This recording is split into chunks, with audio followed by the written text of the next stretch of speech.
Some spirits are restless, others are angry, and some just want to be heard. The Paranormal M, we give them a voice. Subscribe and listen closely. I was never alone. When my grandma died, I inherited her old farmhouse.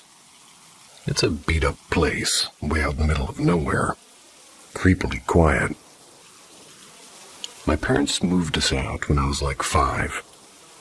They never really said why, and honestly, I barely remember anything about it. So when I went back there alone to start cleaning it up, first night I swear I heard footsteps above me in the attic. I checked and nothing there. Second night I heard whispering, like actual whispering. It stopped the second I opened the attic door. Third night I found this old photo tucked behind a dresser. It was my family, me, Mom and Dad, and some other person standing behind us, pale-faced and with a weird smile. We don't have a fourth family member. I called my mom and kind of laughing at first. When I told her about the photo, she just went totally silent. Then she said real quietly, "We never locked the attic. We just never opened it." Then the call dropped, and I heard the footsteps again.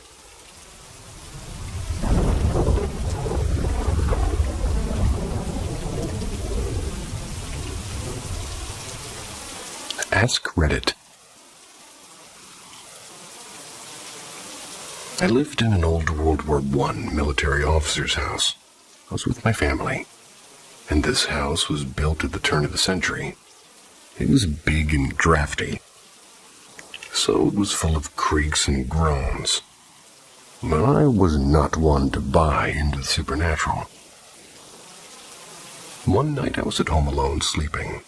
I woke up to a loud blast of this distorted noise coming from downstairs. I had no idea what the hell it could be. So I went downstairs and I found my dad's hi-fi system turned on to full blast on some untuned radio station. I thought this was weird because nobody ever switches to the radio, as mainly the record player and CD player got used. So I turned the volume all the way down, switched the settings back over to the CD player input. I turned the system off by pressing the button so it passes the descent and sticks out in the off position. I do a walk around downstairs, just to make sure nobody was home trying to mess with me. After about a half hour, I was still a little bit nerve-wracked and having a hard time falling asleep. Suddenly, that loud blast of distortion started up again, and I felt that sharp rush of adrenaline in my chest.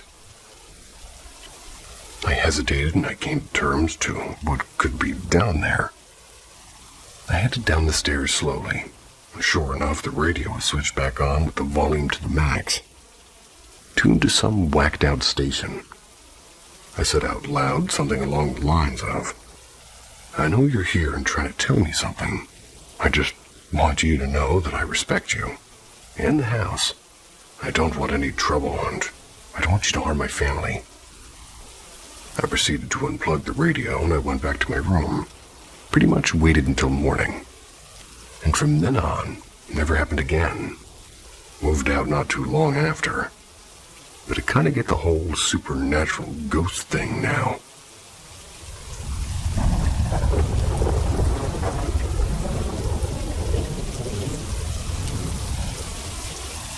Ask Reddit.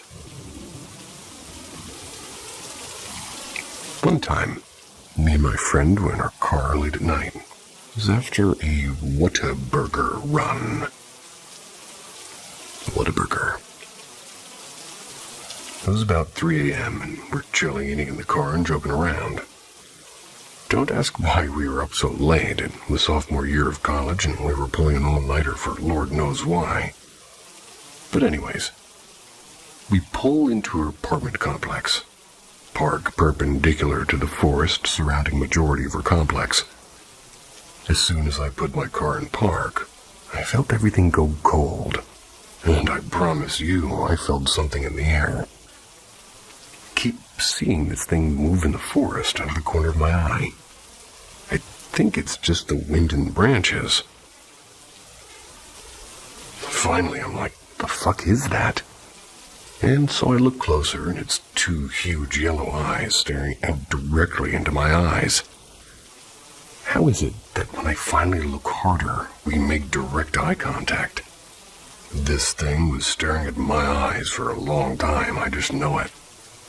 So I'm like, oh crap, there's a man in the forest, to my friend. And we both think it's a police officer at first. I don't know why we thought that, but once it showed itself, we knew it was no police officer.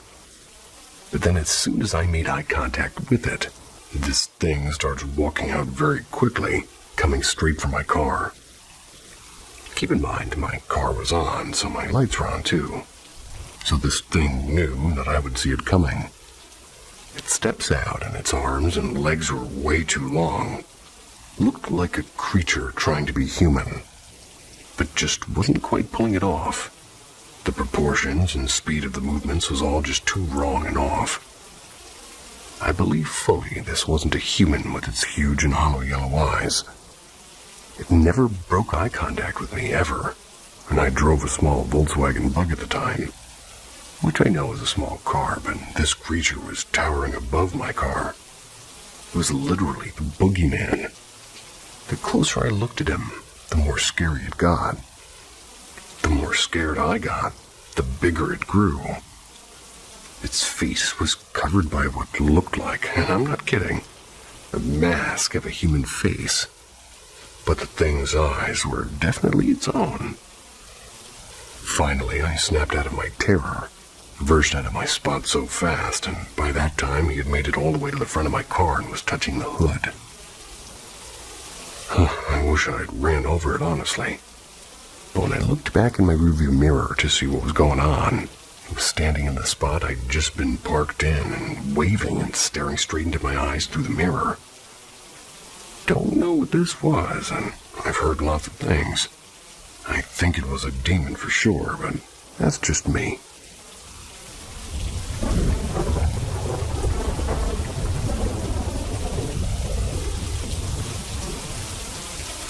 Something really odd happened outside my backyard window. I don't know what just happened. I was staying home with my younger brother today. My parents went out to get some groceries, and my cousin, who also lives with us, left for the gym. I rent the room downstairs. It's the only room on the first floor, and it's super close to the kitchen. I'm not very into religion or ghosts, but I definitely believe in them. However, today I just felt very uneasy and uncomfortable and on edge. I was pretty weirded out by the house. Didn't feel very safe either. I tried to play it cool by thinking it was all in my imagination, and nothing was actually there. But I was especially uneasy going into the kitchen. And I was getting thirsty, and I got the courage to finally go get something.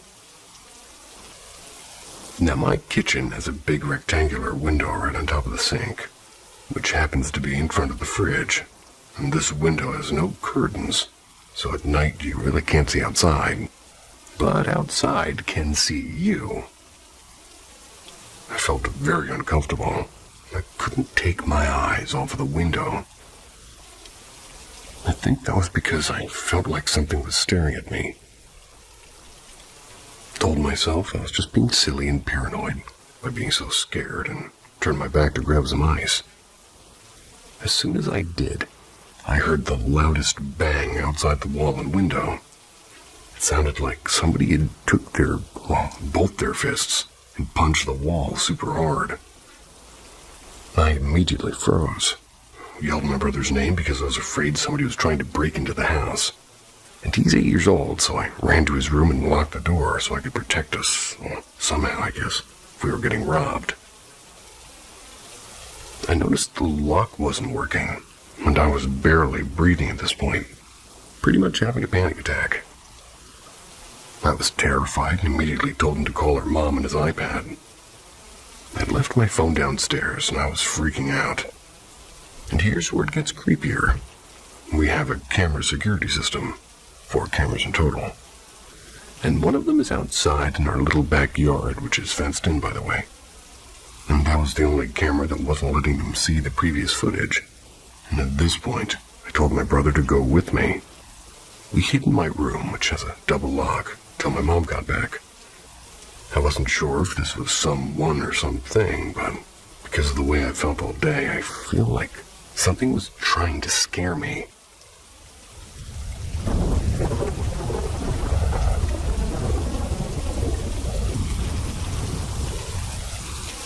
Strange dream and mysterious lights. Last night, I had a dream that really shook me. I dreamed my garage was on fire. The fear and distress felt so real that I basically got woken up by it. Still a bit shaken when I got up to use the bathroom. Well, I got back to bed and I looked out the window from my second-floor room. And that's when I saw something really unusual. At the height of the trees, not up in the sky, there were long straight lines of light. They were moving slowly one after the other, almost like a procession. The lights lasted for about 30 seconds before they disappeared completely. I wasn't fascinated, I was more taken aback, almost hiding as I tried to figure out what I was seeing. I wanted to grab my phone, take a picture, but by the time I thought to do it, it was already too late. I was fully awake and lucid, and I know it wasn't part of a dream. I even Googled to see if I could find something. Well, something similar to what it was that I saw. Nothing seemed to match. I don't know if the dream and the lights were connected, but the whole experience has left me with a lot of questions. Has anybody seen anything like this before? I'd love to hear your thoughts or experiences.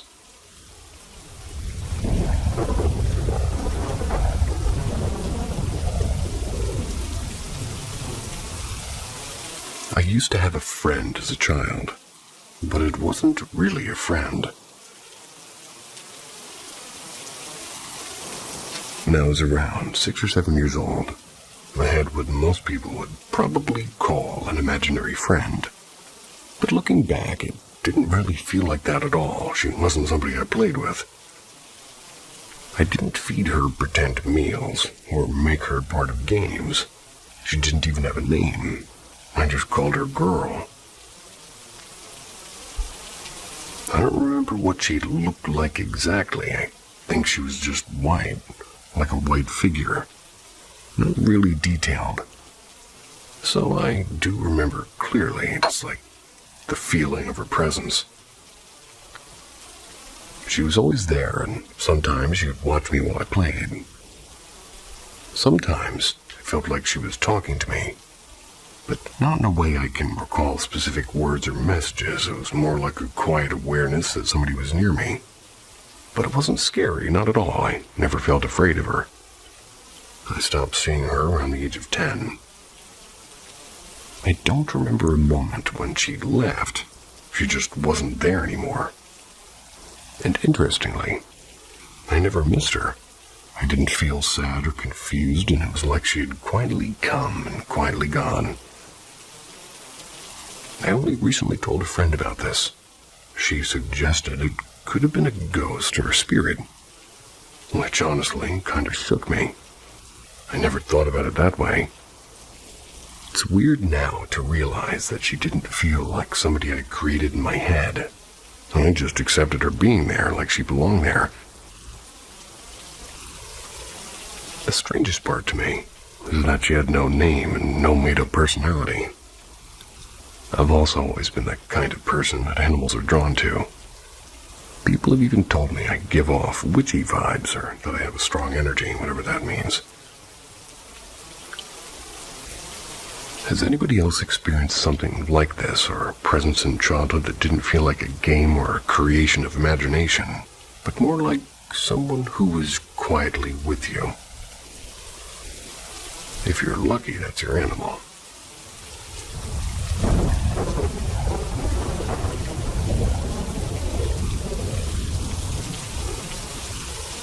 My sister used to see me as a shadow at night. I found an old text I wrote years ago, right after one of the strangest episodes of my childhood. I recently reread it and felt the need to give that story new form, to organize it better and revisit it more clearly. Well, that fear that in a way still lives inside me. What you're about to hear is more mature of a rewrite, but the fear, that stays the same. During our childhood, my sister Alice and I were very close. We slept in the same room and laughed together and shared toys and fears. That lasted until I was about 6 or 7 and got my own room. It was like a defining moment because along with the sense of freedom and independence came something strange. I remember exactly the first time something felt off. Alice said to me, as casually as could be, "Lucas, why do you keep watching me at night and never say anything?" "What? I never did that, Alice." "Stop lying. Seriously, stop standing at the door staring at me." I thought it was some kind of a joke, a childish attempt to scare me. She never brought it up again, but a few nights later I started waking up to her screaming, "Get out, Lucas, leave me alone."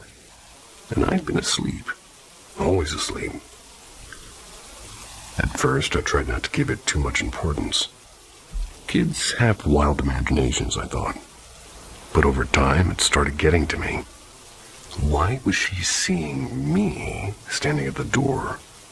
What did that even mean? Recently, now that we're older, she told me everything. Her eyes were full of tears as if she were reliving every moment. She said that for about a whole year. She saw me standing there every single night, silent and shadowy, just watching. It was me, but at the same time, it wasn't. She swore it was real.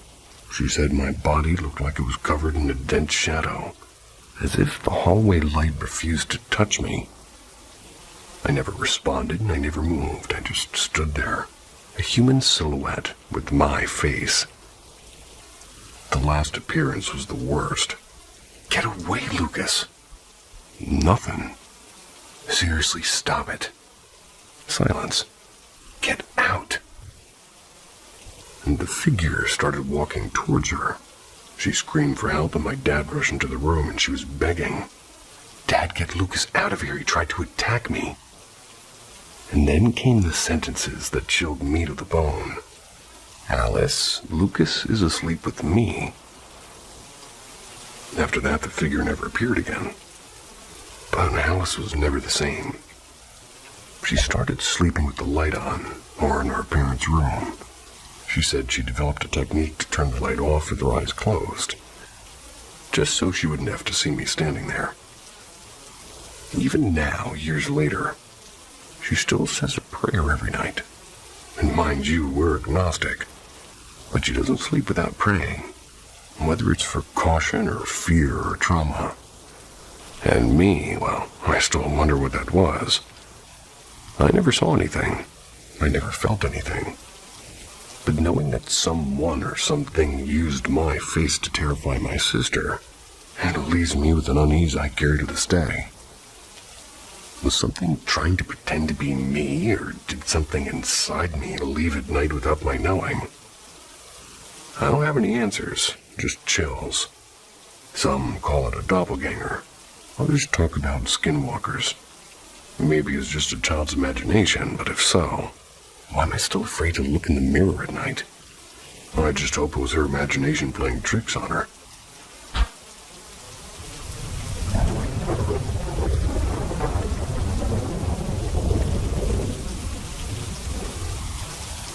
I'm pretty sure my house is haunted. Here's some things that have happened within a week from each other, after probably a year of no activity. So around a week ago, sitting on my bed playing Overwatch. And how my room works is that my bed is right in front of my door. There's about a 3 or 4 foot gap between my door and my bed. Anyways, I just loaded into a round and had my headphones on. I heard this loud clapping noise right behind my left ear, the side facing the gap from the door in bed. I snapped my head around as I jumped because it startled me, and I live with my younger brother, so when I don't see anything behind me, I check around the gap thinking it was my little brother trying to scare me. I didn't see anyone. He wasn't anywhere in my room, and I never once saw the door open and close, or even heard it open. A thunderstorm was happening around this time, but I sat and listened to the next 3 lightning strikes. None of them sounded anything like a clap or as loud. My left side, where I heard the clapping, was also away from my window, from the way I was sitting. So I seriously doubt it was thunder. The next story happened to me 2 days ago. I was walking in from taking out the trash. I'm going to start this out by saying that I always close my back door anytime I go take out the trash. I never do because anytime I do, my dad screams at me to close it to not let the air out. Or he gets up and closes it on his own. Anyways, I'm walking back up and down. I'm looking down. Forgot why, maybe checking for lizards on my back porch. Don't step on mine. And I hear my back door knob twist and then start opening slowly on its own. First, I think it's one of my brothers, and I have 2. Maybe my parents. I open the door and I don't see anybody. I don't hear anyone walking away or closing a door. Nobody was in the kitchen, the living room, or anywhere in sight. Also, before anybody says this, no, my house isn't built on any type of slant or hill, so my house isn't slightly crooked or anything. I have a lot of other paranormal stories, so I might make a post about them one day.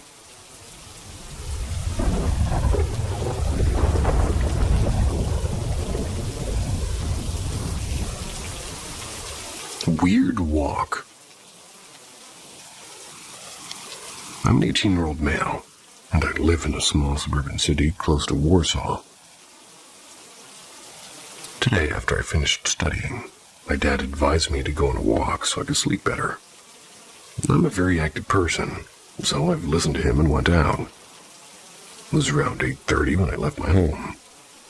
I wanted to go by my basic route, how I do it always, and did. Right after I closed the gate, I took out my AirPods, and they were dead. Thought that it's a sign that I should go and listen to sounds of the trees and wind. When I was walking, I had a weird feeling like someone or something was watching me. So I was looking behind me every time I heard something. It's really strange because I never fear like anything, but it was different. Went by my local church and I saw a priest. We both exchanged a few words. My walk after was completely normal. However, I still felt a bit anxious. When I turned into the main street of my town, I saw 2 people walking in front of me. They were walking as straight as I was. I was about 200, 300 meters behind them. I then cut the distance. I think I was about 30 or 40 feet behind them. That's when the whole situation gets creepy. I don't understand it. Suddenly I heard a dog barking behind me. I turned my head to see the dog, and right after I turned my head in the previous position, I didn't see these 2 people. There was a turn to the right, but I didn't see them as I walked past it. They couldn't have gone straight because I would have seen them. Another theoretical option was that they went by the gate, but the weirdest thing is that there was no sound of closing. Does anybody have any idea what might I have encountered? I'm going to pray today so that whatever it was won't try to find me.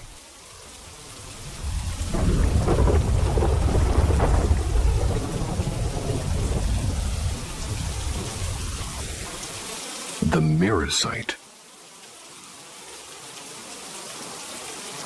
It lives in your body, feasting on your mind. The first time I noticed it at the time was at my mom's birthday. It was raining, the wind and water slapped against my window as the wind wipers clung on for dear life, desperately trying to erase the rain. I got out of the car, excitedly standing on the front doorstep with presents in hand. I gave the door 3 sharp raps when I was met with my mom's sleep-deprived face. Eye bags hung below her baby blue eyes, and her matted blonde, grayish hair hung sorrowfully down her shoulders. "Hi, son, why are you here?" I cut her off with an excited yell. "Happy birthday, Mom." She stared at me in confusion, as if somebody had just told her that I wasn't her son. "What do you mean?" she exclaimed. A tinge of worry stained her words. "Isn't it your birthday?" I questioned, pretty perplexed. "No, don't tell me you forgot my birthday. Did you hit your head?" "No, it's your birthday today, isn't it?" I said. Annoyance flushed my brain. "No, it's not. Go home. It's pouring down. What are you, insane?" I accepted my losses. I walked back to my car. It was her birthday today, I was sure of it. I felt wrong, and something was definitely wrong. Deep inside my body, I chalked it up to a simple mistake, but deep down I knew something was wrong. The same night I sat down on my couch, I listened to the now gentle rain patter against the glass panes. I felt myself dozing off to sleep. I knew nothing. I couldn't walk or talk or even speak. I stumbled around in a daze, clueless of where I was or who I even was. I don't know anything, but I knew what I felt, and it was true fear. I clung on to anything I'd get my hands on. I didn't know how to use them. Dishes clattered to the floor. I slipped and fell, and I woke drenched in sweat. I clutched my heart as if it would burrow out of my chest. Stumbled up off the couch when I spotted something. It was me. It wasn't me, but it looked like me. Copied my movements, but it wasn't me. I watched my double. My mouth became intensely dry and the blood drained from my face. I raised a hand and it copied. I darted to my bedroom and slammed the door behind me, nearly knocking it off of its hinges. I hastily shut the deadlock. I breathed a sigh of relief. I lay in my bed completely still, too scared to move or make any sound. I tossed and turned for the rest of the night. The rest of the week went as normal, other than the dates and work I had oddly forgotten about. I'd arrived home from work one night. The golden sunlight poured through my windows, while I noticed somebody pulling up in my driveway. I stared in confusion as I watched a person get out of the car. They looked familiar, but I couldn't place who it was that they were. I watched as they speedily walked up my garden path. I watched in horror as the woman pulled out a key and unlocked my front door. How did they have my house key? As the door unlocked, I hastily snatched a kitchen knife from my counter, stepped back as the intruder entered my house, my safe place. "Get away, who are you? Get out of my house," I frantically yelled. My voice quivered as fear engulfed my body. "Honey, calm down, it's me." They replied pretty calmly, too calmly. They spoke as if they knew me personally. I'd never met her in my life. No, I'm not your honey, go away," I yelled, fear stinging my throat. The woman stepped forward and I stepped back, in disbelief. Primal instincts flooded my brain as my fight-or-flight responses came into action. I felt the knife plunge into my abdomen as shrieks of terror rose from the intruder. She kept screaming, "Oh my God, help me!" I listened as her voice grew fainter and gargled, and her breath became shallower. It was soon replaced with frantic wheezing as she violently convulsed. I stabbed and stabbed and stabbed. Blood splattered on my white shirt and my carpet, dyeing it bright red. She was completely still. My hand shook violently as I'd realized what I'd just done. I sprinted to my room, not looking back, and a metallic tang of blood covered the air. And just as I reached my room, I felt my legs give way. I tried to stand, but I couldn't, and it was as if I couldn't remember how to do it at all, really, and I dragged like myself, and my useless legs went to bed where I lay, processing what I'd just done. I stared at my wall when I noticed a small framed photograph.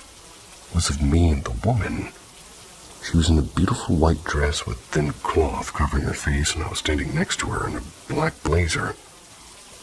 My attention quickly diverted as I listened to my horrified whisper quickly turn into murmurs. I couldn't speak, and I tried to call for help, but I couldn't remember my password. When I eventually logged on, I couldn't remember the emergency number. I dragged my body over to my laptop, desperately tried to log on. Frantically searched for answers as more of my memory fell slightly out of grasp. And that's where I learned about the parasite. It's a type of species that's ingested by the host, where it then feasts on the mind and memories. When you eventually thirst to death, it lays eggs which gnaw through your tissues and spread like wildfire. I'm using the last of my sanity to type this out before I forget how to spell, and soon all I know will be gone. Someone or anybody, please help them. What's wrong with me? That has to be a fiction story. If not, well, that was interesting.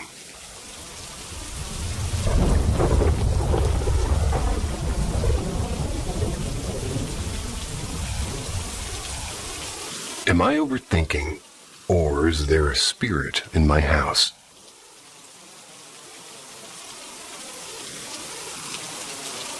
So I've had a few weird things that has happened to me over the past few years. My house was remodeled before we moved in. I don't know much about the history. We moved in when I was in 3rd grade. I'm 18, almost 19 now. My brother passed away in 2013. I don't know if it's him, but I never noticed anything happening before that, well, but I was a child at the time. He didn't pass away in the house, but we have all of his belongings. He had his ashes in the house, if that means anything. Anyways, I've had a canvas fall off of my dresser with my boyfriend around. We're just sitting there and didn't dump the dresser at all. It's never fallen before or after that. My boyfriend instantly said my house was haunted after it fell, which made me pretty uneasy. I was out of town. My dad said that he walked into my room, and my Alexa was playing music. Which is weird because I don't have the app on my phone, and I've never used it to play music. My Alexa also will sometimes randomly switch to day mode in the middle of the night sometimes. Could be a programming error, though. My mom and I heard whistling in the house. It was when no one else was home. None of the windows were open, but I think we might have just been paranoid, but it really freaked us out. I was home alone and thought I saw a tall, dark figure in the corner of my eye. I legitimately thought it was someone standing there. I might have just been seeing stuff. And this one is the weirdest one. I used to wear 2 rings all the time. Took them off and set them on my dresser. I left to go take a shower for maybe 20 minutes. I walked back in and they were gone. I took everything out of my drawers and looked through everything one by one. I even moved my dresser away from the wall, and there was nothing. Then a month ago, my mom was cleaning off a shelf that had animal fur on it. She felt something buried in the fur. It was one of my rings. But I lost those rings years ago, and that shelf has only been up for a few months. Never had that shelf nor the animal fur in my room. I asked my mom to be real with me. Tell me if she took my rings. She said no and was genuinely freaked out about it. I looked at my dresser again and I can't find my other ring. And this one happened a few days ago. I was cleaning my room and I had a spinning holder for my makeup brushes. At the corner of my eye, it was spinning slowly. I froze and was instantly freaked out. And the spinner sticks, so it's kind of hard to spin it. I was testing it out after I saw it. takes a bit of effort to move it. Couldn't have just touched it without realizing it, but I don't think I did. Before I had this bedroom, it used to be an office room. We had a bookcase in it with lots of books. My mom said that same book would always fall off the bookcase. It'd always face up. Never saw this happen, but it happened while she was standing in the room. I don't feel any negative energy, but I also don't think it's my brother if it is a spirit. And if it is a spirit, how do I find out who it is and what they want? And why are most of my occurrences with me and in my room?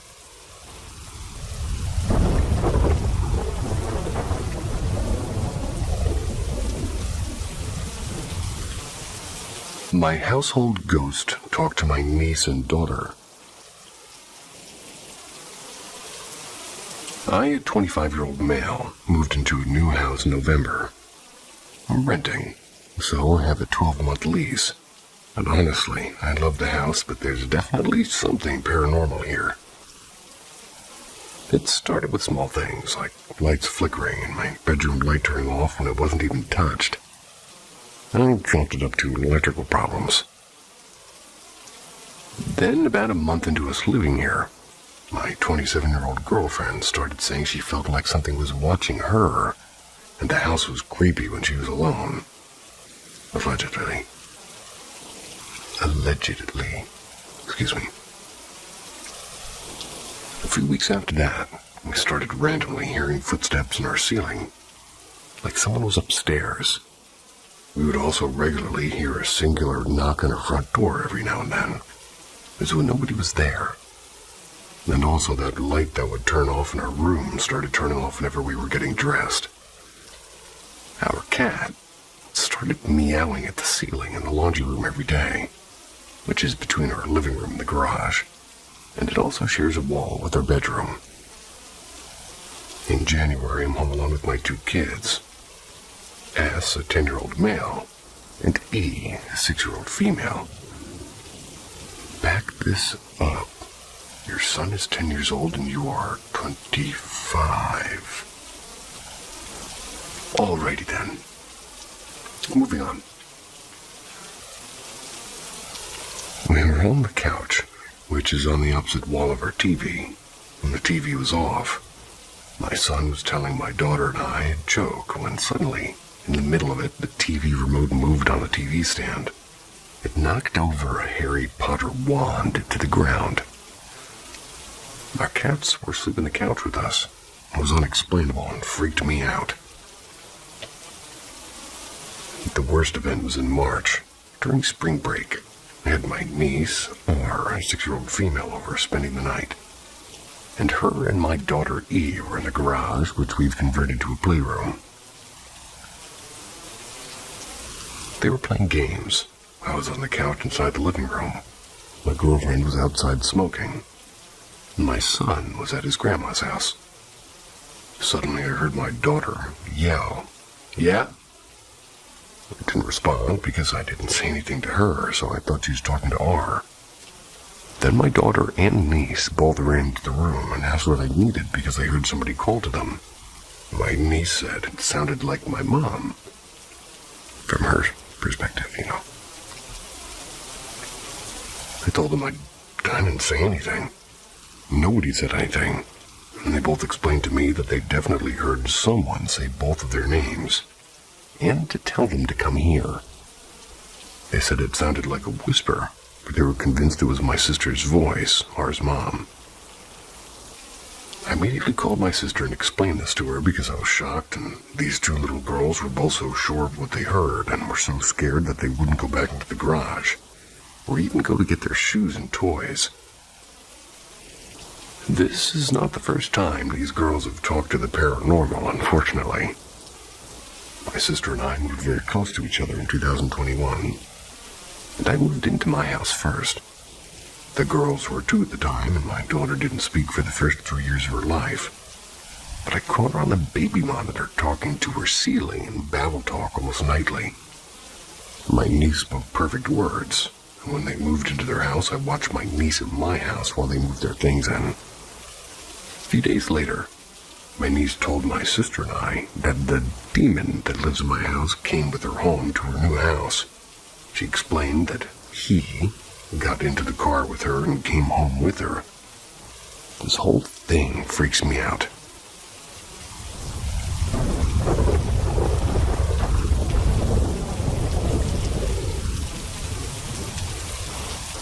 I saw a woman in white in my dream, recited Hunaman Chalisa, and never saw her again. Has anyone else experienced this?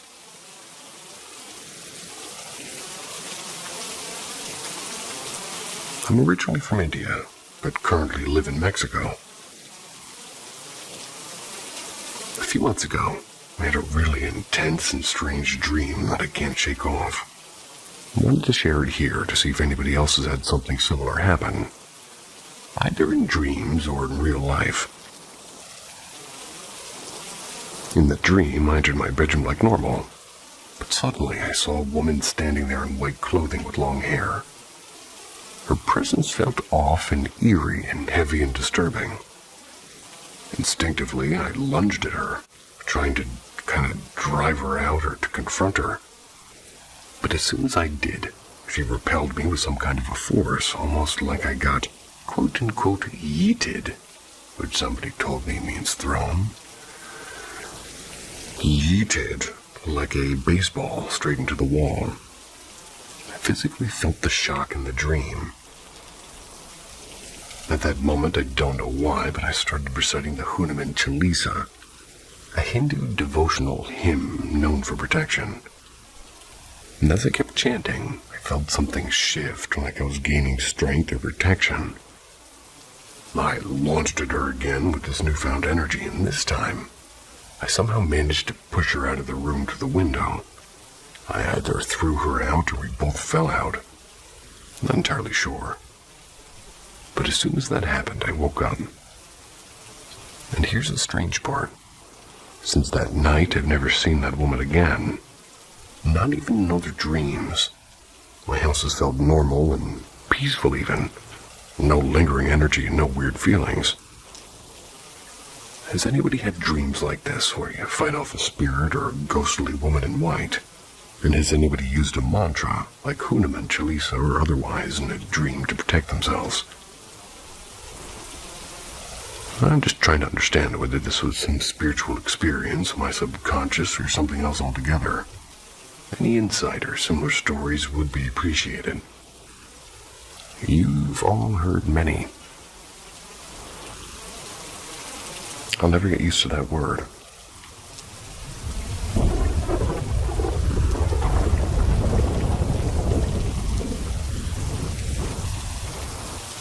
The Lady in Black.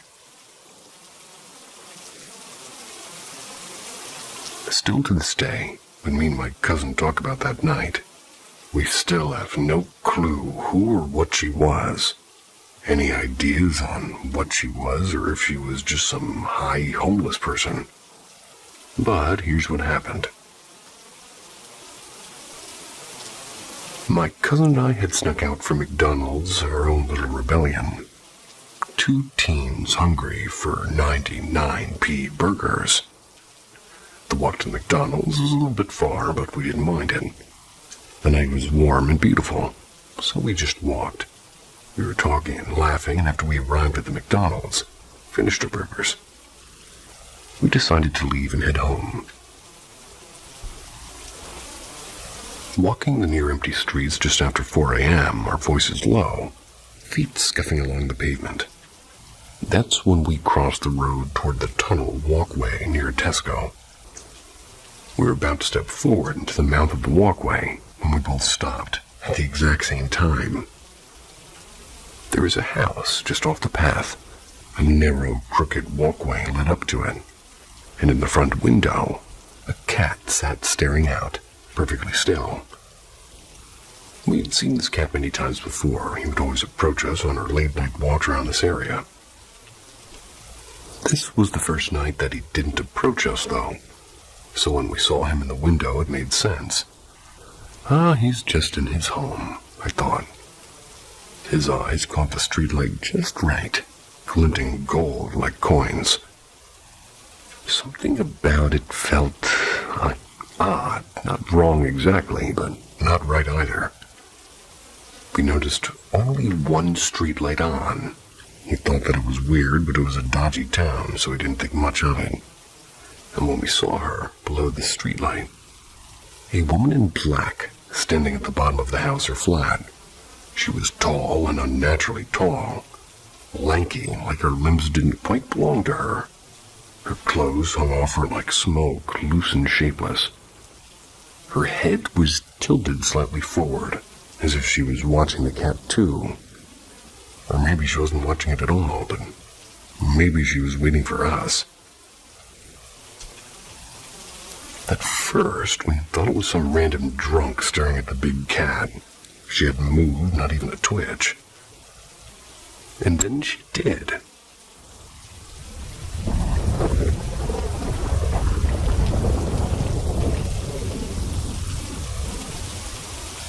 She turned, not slowly, not unnaturally.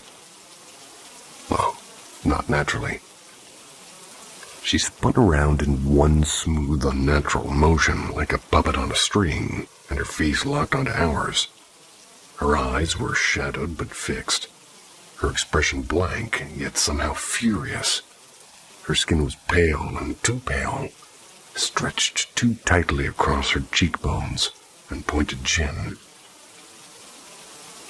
The second she looked at us, the world seemed to drop.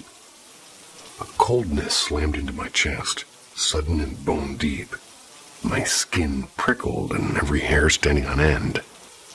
My stomach lurched like I was falling, but I hadn't moved and I couldn't move. It felt like time stopped, but only for a second. Then everything in us screamed, not out loud, not even in words, just run. That wild animal panic that lives deep in your gut. The kind you can't reason with. The kind that keeps you alive. We bolted. No warning, no signal, just instinct. Legs pumping, breath catching in our throats, the echo of our footsteps, loud in the stillness. Down into the tunnel walkway we went, the lights overhead flickering dimly like they might die at any second. The air was thicker down there, like breathing through wet cloth. Our footsteps slapped against the concrete, and we didn't speak, and there was nothing even to say. Halfway through, we slowed just enough to glance behind us, and she was there, still following. Closer. Too close. And she wasn't running. She was walking that same slow, deliberate walk. But somehow, she was nearly right behind us. Her arms hung loose by her sides, her shoulders stiff and her head tilted slightly, like she was studying us. Like she didn't really need to run to catch us. Her movements were silent, not a sound was made. It made no sense. She made the tunnel feel longer than it was. We ran harder. Her lungs burned and my legs felt like jelly. The exit was just ahead. The stairs leading back up to the street. We scrambled up them two at a time, nearly tripping, the hearts thudding like drums in her ears, and I turned and she was there on the steps, still walking, still gaining. I didn't understand it, like how. We were running flat out and she had moved faster than a crawl. But there she was, her face still calm, still blank, eyes locked onto us like we were already caught. We hit the street and kept going, sprinting down the sidewalk, past shops and shuttered houses. The lights above us blurred, and our feet thundered on the pavement. I looked back again. She was still there. Not running, not stopping, still walking, and somehow closer. We didn't stop until we saw them. Two men standing near a crossing, smoking, talking softly under the weak glow of the street lamp. We made a beeline straight for them. Our fear was plain in our faces, and they looked confused and, well, startled even. And when I turned back, she was gone, vanished. Not behind a corner, not retreating, just gone.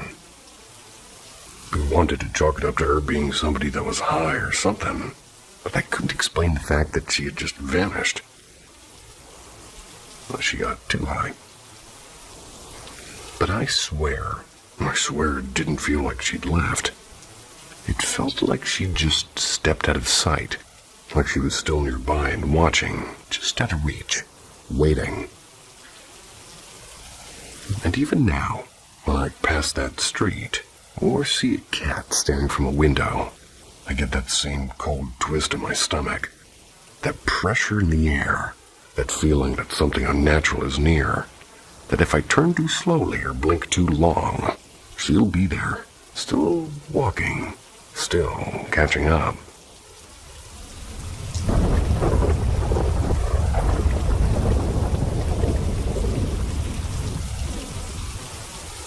Possible mimic. I think that I have a mimic problem. I've always been prone to witness and experience paranormal activity all of my life, so I'm not easily scared or impressed. Backstory. My boyfriend, 32, and I, 33, he bought a house in the countryside almost 2 years ago. It's a huge house that has an apartment above the garage and an in-suite in the basement. I rent the apartment and my mom lives downstairs. The seller almost got arrested after the sale and flew the country. Well, that takes a lot of lift. The family that rented the whole house lost everything and got evicted before the sale. My mother and I get sicker every year since moving in, have the same problems. Herniated disc on the same area on our back and chronic pain that put us almost out every day. Nerves problem in the same leg and so forth. My boyfriend got anger issues big time. Now everybody take antidepressant. Also, every tenant who lived above my garage moved out in a way worse state than when they signed the lease. The first one got drug problem and got all messed up. Broken bones and all by ambulance. Broken bones given to you by an ambulance? Well, that's counterintuitive. Never came back. The second was a couple and the guy got violent. I just had news, and since they moved out, he sees a therapist and they've never been happier. Well, that's good. The latest became a friend and she moved out yesterday.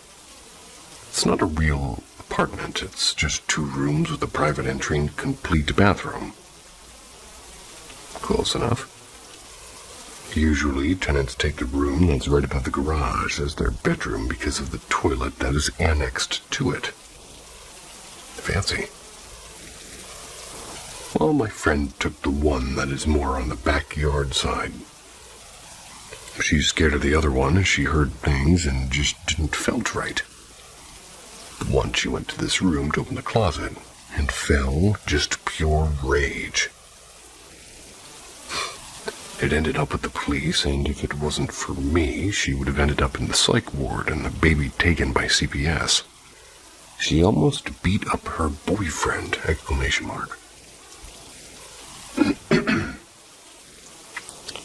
Why a mimic?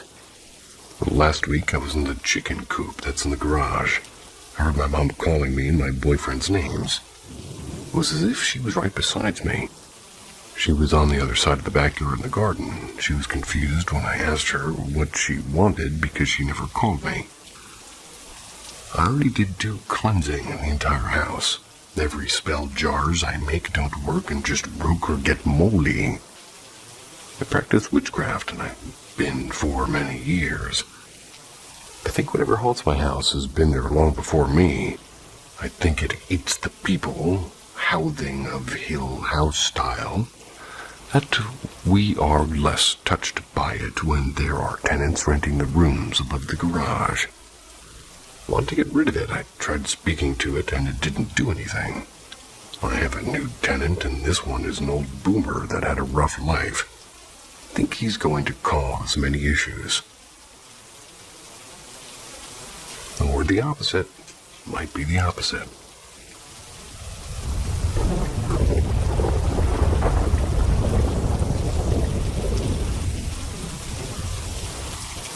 animals behaving oddly. This thing happened about 6 weeks ago. Initially, I didn't really think anything of it. Only moments later I thought, well, that was unusual. I wish I had photos or videos of this. I'm thinking there may be a way for me to get screen grabs with the help of the staff at my head office. And I'm a school bus driver, and one spring morning, late April, early Mayish, I'm driving my morning run. It would have been around 7:20 in the morning. It was bright, sunny, and clear. I was driving down a dirt road approaching my fourth stop. I noticed in the road just before my stop was a congregation of animals. A cat and her kitten, 2 rabbits, and 3 crows. They're all sitting in the road in a circle facing each other, like they're discussing something. As I approached, they all glanced up at me and moved off the road in different directions simultaneously. It wasn't until after I stopped to pick up my student that there's this thought, like, how odd was that? That afternoon, I told the young man I picked up at the stop what I had seen there in front of his house. The look he gave me was gold, a mixture of surprise, happiness, and intrigue, perhaps. It was really neat. He actually ended up moving the next week from that house. Now he has a bit of magic to remember it. Wouldn't exactly call this paranormal. I do have plenty of paranormal encounters, but they're all just stories. I have no evidence or proof. I can share these in another post if anybody's interested. This, however, well, I was in a school bus, and the school bus has cameras, and as long as the bus is running, the cameras are recording. So I could potentially ask somebody at my head office if they would be willing to look at the footage for my run of those days. Give me a screen grab. Even just to confirm that I'm not crazy and that it did happen. The experience hasn't left me. Think about it at least 3 times a week. It wasn't scary or spooky or dramatic, it was just odd and unusual. The kind of behavior I imagine now is responsible for the beloved stories like Peter Rabbit or Winnie the Pooh. Yeah.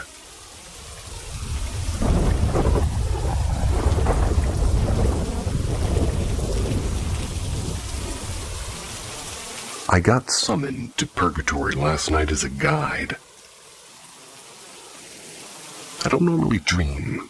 I usually go to sleep and wake up with no recollection of any dream whatsoever. Occasionally I'll get a nonsensical dream about my daily experiences. Last night was different. My dream was so vivid and cohesive, and I truly felt like I was serving a purpose there. I was brought to purgatory to be a guide to people that had trials there. All of these people were attempting suicide or on the brink of suicide. They were between life and death and were faced with different trials. If they passed their specific trial, they got a second chance at life. If they failed, then they passed on. My job was to give hints to them about how to pass their test. They had to realize what in their life could help them out of their situation. I was able to save 2 people, but I lost 1. The first person I helped was a teenage girl. Her specific trial was an obstacle course set in a bog type of thing. The water wasn't water, but was a slime that could cling to your skin, slow you down if you touched it. She was being chased by a shadowy being. Her only goal was to not be caught. I was helping her, though, and this going over and over again until she realized that she was able to face the monster with the help of her friends. She woke up from her attempt in her bathtub with a pill bottle in her lap. She tried to OD, but earned her second chance at life. I could only speculate, but the monster was either her mom or bullies at school. I think it uttered the phrase, "commit to gun mouth," at one point, making me think bullies. Never heard that sentence in my life. The second person was a man, mid-30s, and very obviously had a manual labor job by his build. He was digging in a mine, but kept getting buried by cave-ins. In this one, I told an anecdotal story about how family is one of the pillars of healthy life. He was able to realize that he could use his family, spirituality, and other aspects of his life to lean on, just to kind of help him out of the trouble. In his case, for everything he realized, he could rely on it, physically manifested as a pillar to help hold up the mine. The strongest being his wife and daughter. She was about 3 and cute as a button. He woke up in his recliner with an empty bottle of Jack at his feet and a revolver in his hand. He cried for a bit and he went to hold his family, and I'm guessing his trial represented all the things in his life he's trying to deal with and felt overwhelmed. The last guy in the room was suffocating. Literally darkness. I was there trying to get him to realize that even the smallest of things could be the light of your life. He had a tuxedo cat that adored him. He was supposed to realize that even small things could light up his darkness and provide warmth. Would have literally spawned a light, then he could see the way out. But he didn't listen. The darkness got him and snuffed him out. I saw him jump off the top of a building, and he passed on. His trial was supposed to represent his struggle with depression. Well, pretty sure anyways. It was a surreal experience to have something like that. And if you were one of the people that I helped above, well, keep it up and I believe in you.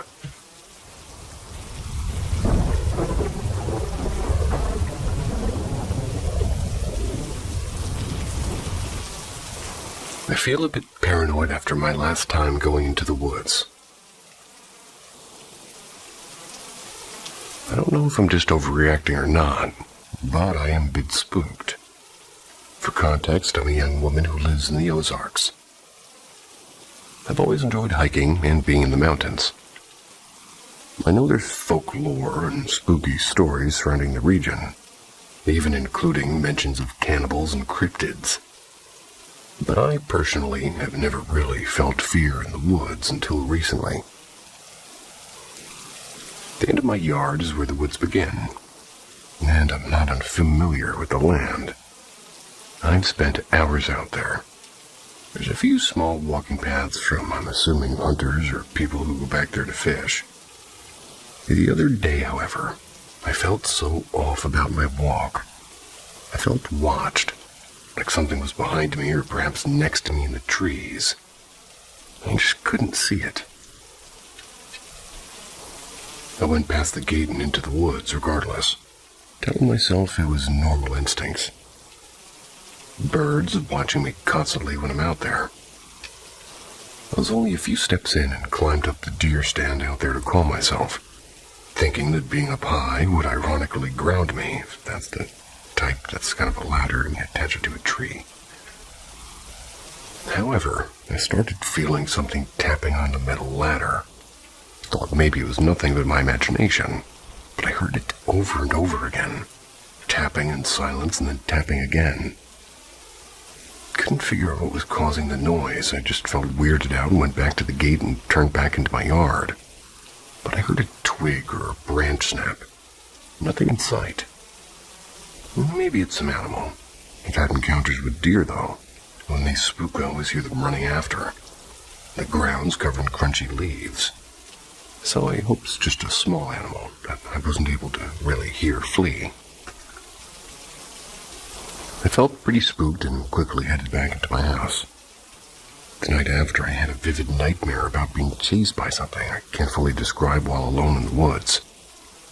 I just know that it was something, some type of thing or person trying to get to me. I've just been a bit scared since. I really want to calm myself. I've never had feelings like that toward the woods. I've lived around this area my entire life. I don't know quite how to get it out of my mind, even though I know it was probably nothing.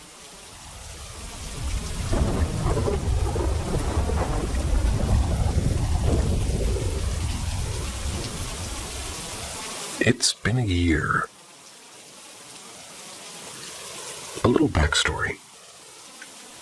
I've always been a bit sensitive when it comes to paranormal things, but mainly it's dreams.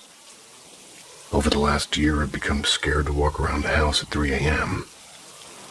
I know it sounds cliche, but that's when most of it starts and ends at 4 a.m. My family moved into the home 7 years ago. Within the past year, I've had the most encounters ever. Nothing harmful has happened, but it's more of a I'm here type of thing.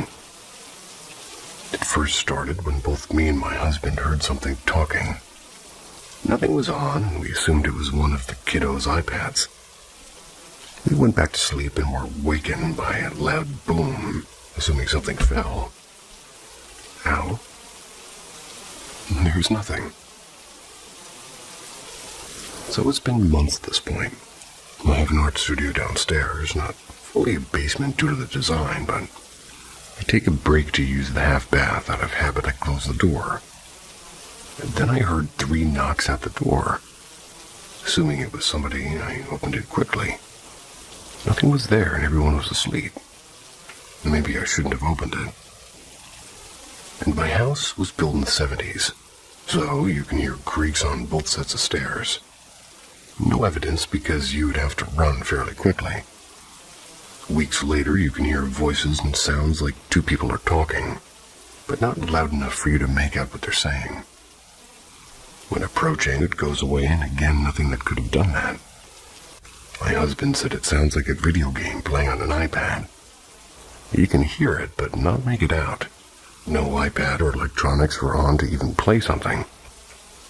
My son has heard the man as well. I've had small things go back and forth, like an unplugged wire or a single leaf on a fake plant. And this week, Monday actually, 3 a.m., my senior dog began walking back and forth on the ottoman, like he's following something. He usually jumps on it when he's playing or excited.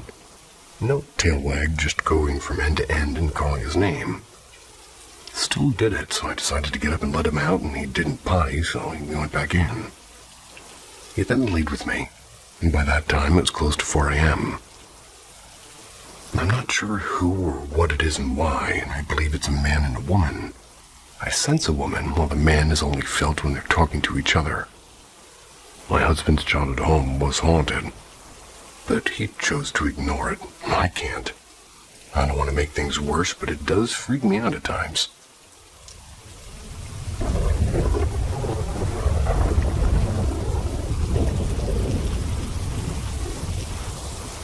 I saw my grandparents.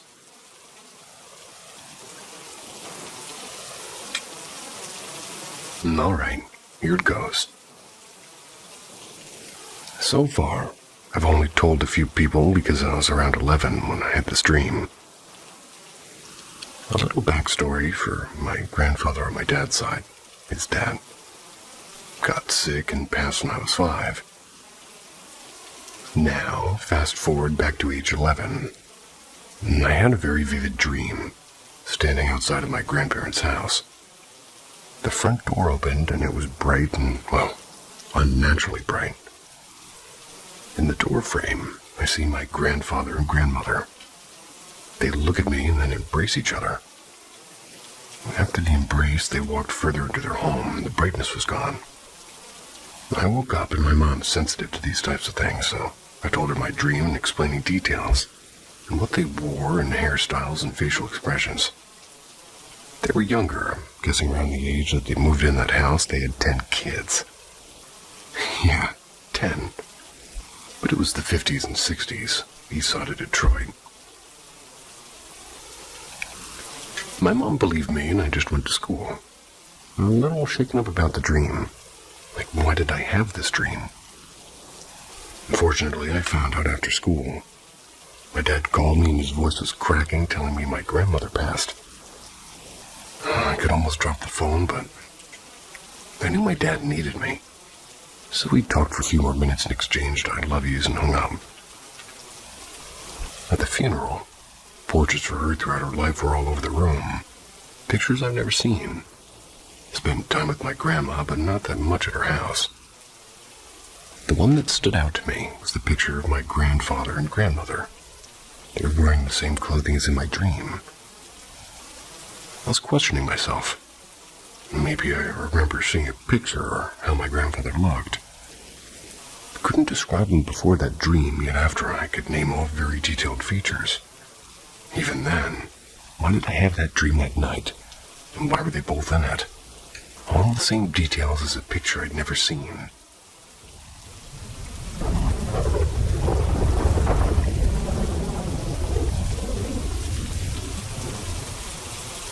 I got sick from a town full of witches. Doctors found nothing. An old man in a hidden house cured me.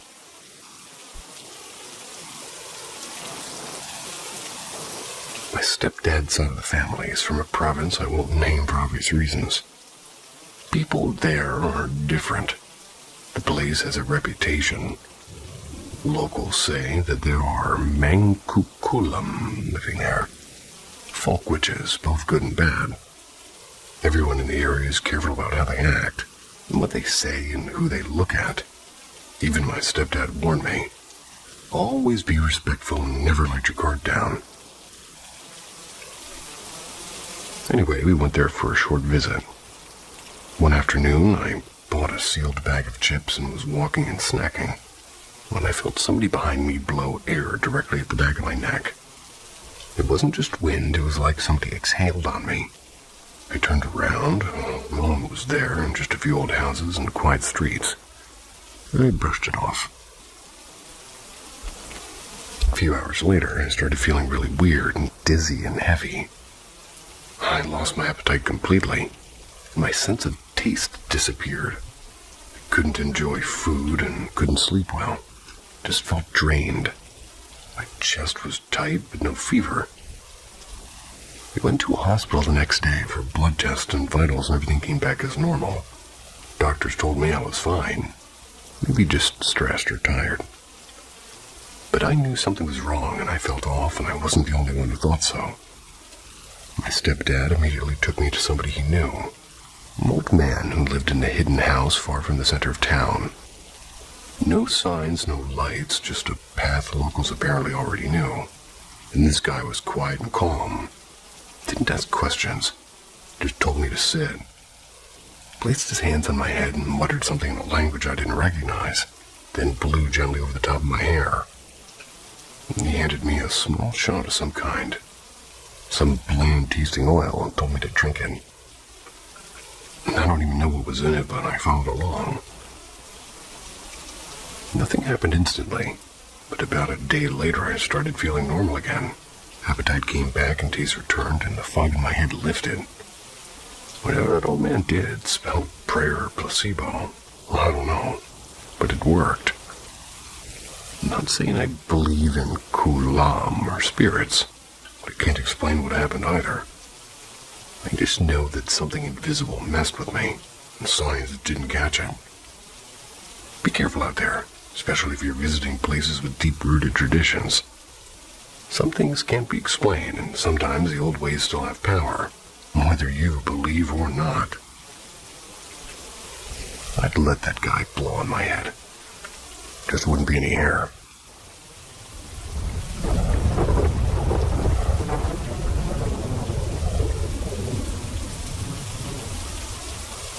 Welcome to the realm of the inexplicable. Paranormal M is your gateway to the most spine-chilling, real supernatural stories.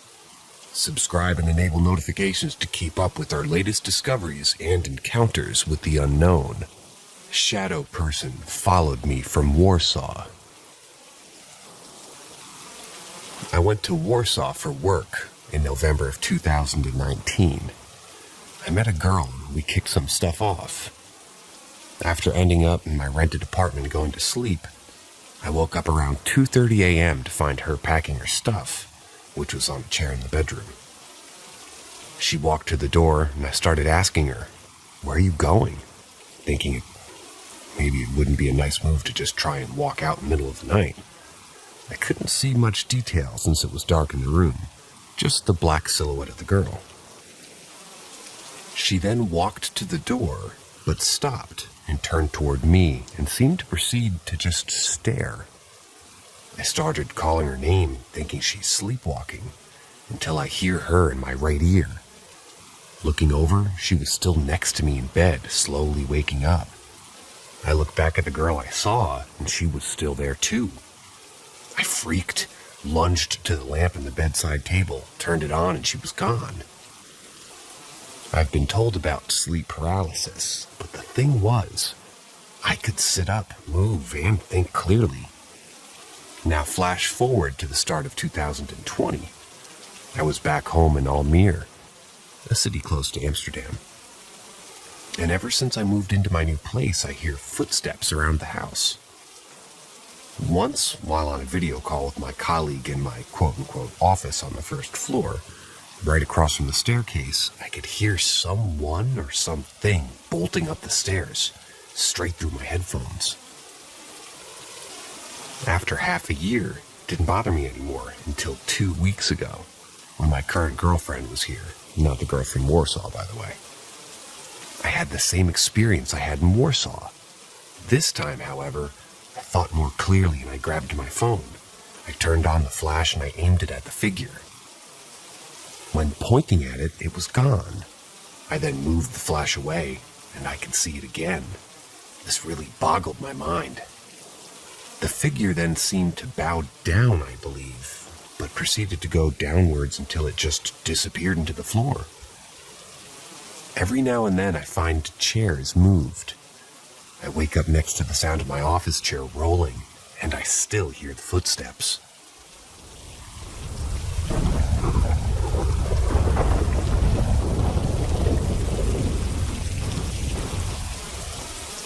The Lost Mine. A small town in the mountains, known for being built on the idea of riches for mining, has had its fair share of different personalities. Some of those souls had moved on, and others have gotten lost. This town had many of mining structures and oxidized mountains of minerals all abandoned. But one name sticks out to me. My friends, and a good amount of others in the town too. One mine that we call Sarko. This mine is about a good 20-minute drive past the other abandoned structures and up into the mountains. You get to a main gate that veers off into a dirt road. This takes you to an old tailing pond. A huge field elevated above the ground to hold water, where there's a lot of excess water, mind you. Across the field are multiple abandoned structures that sit lonely, right next to the inlet of the water. Me and my friend have never been out there, but we always heard of it. We ventured out to see it, and also look for paranormal experiences in the process. As we drive in, there's a herd of deer watching our every move as we get ready to sneak our way over. We start walking down the hill, and then that had us just jump over a river, then a steep hill to get into that flat field that was once a tailing pond, like I said earlier. We get to the top, and right away notice that the moon is lighting up all of our surroundings. We could see a shadow casted from the mountain behind the buildings. So in other words, a dark side and a bright side. The walk was about 2 football fields away from the start of the field. As we walked over, we watched the floor to watch our step. We walked what felt like 50 yards, and my friend tells me, "Hold up, we're already here." This spooked us out because it felt like we had teleported right to the base in a matter of a few steps. It was as if once we stepped into the shadow, the distance of walking was extremely tampered and felt unreal. We were looking to communicate with spirits, and we would hear taps on the building that would be a response to our questions. After that, we weren't experiencing too much paranormal stuff, so we decided to leave. As we were walking out back to the steep and long slope, I started to hear an extra footstep behind us, almost as if we were being followed out or even escorted. I told my friend and he heard it too. In my mind, I wanted to debunk it. I wanted to see if it was all imagination. So I stopped on a dot, and sure enough, right behind us, one extra footstep as soon as I stopped. We looked at each other in shock, and I took my friend and said, "Let's stay calm and just walk out normally." Once we started climbing down the steep hill, it felt as if the presence of something had just left us. And as we were leaving in the car, the same deer herd watched us drive out. A little farther down, one deer jumped in front of the car, like the last go away from the spirits, if you will.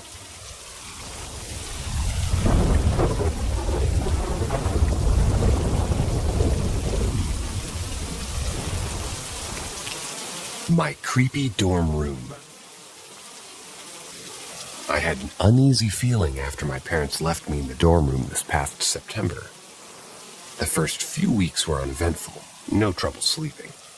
A detail that's important to this story is my room decorations. I brought 2 tiny strings of mini Himalayan salt rocks to hang in my room. One was wrapped around my mirror and the other on my bookshelf. One night I woke up around 4 a.m., rolled over to the side that faced my room. I noticed the Himalayan salt rock lights around my mirror glowing. The light flickered a few times before going out. I got out of bed, flipped on the light, and inspected the battery compartment. Sure enough, they were switched off. It was weird. I decided to take the batteries out and deal with it in the morning. I managed to fall asleep. Fortunately, I had one of the scariest, most vivid dreams. In the dream, I woke up and saw the lights hanging on my bookshelf flickering. I remember getting out of bed and going to turn off the lights, but froze when I heard a voice from behind me. I don't remember exactly what it was said, but it was something like, "Uh-oh, not again." I woke up and I was completely terrified. I raced to turn on the light and refused to go back to sleep for the rest of the night. I kept glancing over at the mirror, because I've heard mirrors can act as portals. I covered the mirror with a blanket, which made me feel a little bit uneasy. It gets weirder. At about 5 a.m., I decided to text my boyfriend. Strangely, he texted me back about 15 minutes later. It was weird that he was up at such an hour, especially since he was up late the night before on the phone with me. I FaceTimed him to explain exactly what happened. After my story, I asked him why he was up so early, and he said that he had a scary dream and all he remembers from it is being upset and crying. He told me that he had this uneasy feeling and an urge to check his phone. That's when he saw my text, texted me back. Maybe it's nothing. Maybe it was just a dream. I'm home for winter break now. I'm thankful to get a break from that room and not be afraid to fall asleep.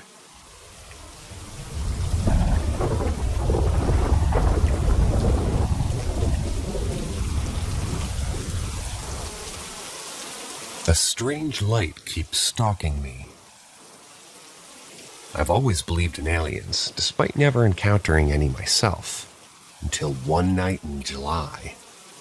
These strange occurrences happened about 2 or 3 years ago in the southeast region of New Hampshire. I still can't explain what I saw, and neither can my mother. My mother and I got off work and driving down this back road. We were about 5 to 7 minutes away from our house. I'm driving. We're approaching a hill that leads up a long, narrow road through the woods. I see a bright light hovering about 20 feet above the house, perched on top of the hill. My mother notices it too. I turn off the radio and roll down the windows. No noise. I drive up the hill and notice 2 cars stopped off to the side of the road looking up at the sky. I pass them and take a glimpse through the trees. I see a large, square-shaped metal object. There are circular lights shining from the bottom. My mom and I turned around in the first driveway that we could find. 30 seconds, maybe less. We went back and it was gone. I was freaked out but excited to have a UFO story of my own. The excitement gradually wore off the more frequently the sightings became. My friend and I were walking along the beach across from my family's restaurant. We saw a light hovering near the lighthouse. We assumed the light had stopped revolving since it wasn't moving, but suddenly the light jolted forward and began flying around manically. It dove behind the house alongside the beach and disappeared. At this point, I've had another person in my life experience with separate events. I knew it wasn't just a figment of my mom or my imagination. My mom and I saw it about once a week for the next month after that. The lights would be hovering in the distance, completely silent, and would disappear once we were too close. We chose to ignore it. As long as the light kept its distance, we felt moderately safe. Then came the close encounter. My mom and I got off work around 8 and returned home with a trunk full of groceries. Our condo is at the very end of a cul-de-sac, and at the other end, a tiny hill with a line of tall trees. We were bringing bags into the house, and I noticed a light off in the distance. The light starts getting closer and closer until it's above the tree line, which is about 100 feet, give or take from where our car is, and it stops. My mom is super frightened at this point. I tell her I'm done being afraid, and I stand there waiting for the light to approach me. As I begin walking towards it, it zooms off to my left and disappears above the forest tree line. I was shaken. The light had stopped and seemed to be observing my mother and me until we took notice.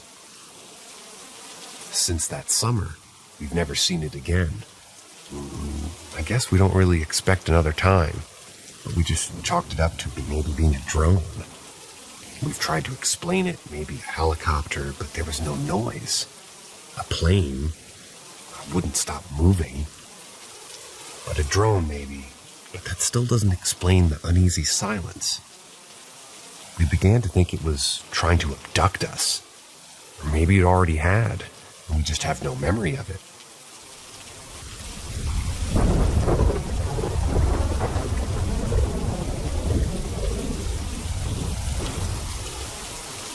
I think I might have had a visit. So I'd like to share something that happened to me when I was about 9 or 10 years old, and I'm 26 now. So to set the context, I was back in England living with my family in an old Victorian house with my sisters and my mom. Just us girls, and I loved the house. I never felt spooked or whatever in it. But one night, I was in bed ready to sleep, and all of a sudden my bed cover went perfectly neat and flat. Like no bumps, creases, nothing whatsoever. And then loads of symbols started to appear fast. I can recall vaguely what they were. It is really hard to explain. When I try to rethink it through, I get all uncomfortable and I kind of feel sick if I concentrate on what I saw. So then it all stopped suddenly, and I felt a weight on my feet as if someone was sitting down on my bed with me. So I was petrified and not moving, like as if I were stuck, not able to even shout. I then found myself surrounded by a bright light, and I had all these people leaning over me. The way I explain it is, you know when you're getting ready, maybe for an operation, and that you're in the operating room, and everyone's waiting for you to fall asleep and start the actual operation? They're all there, looking down at you, exactly like that. Well, this was too much for me, and I leapt from the bed and jumped down the stairs. 4 by 4, ran from the house screaming, "They're gonna get me!" My mom grabbed me before I could get into the road, and I can't really remember what happened after that. I was talking about her with this yesterday, and she actually told me that this went on for 2 or 3 nights before actually stopping.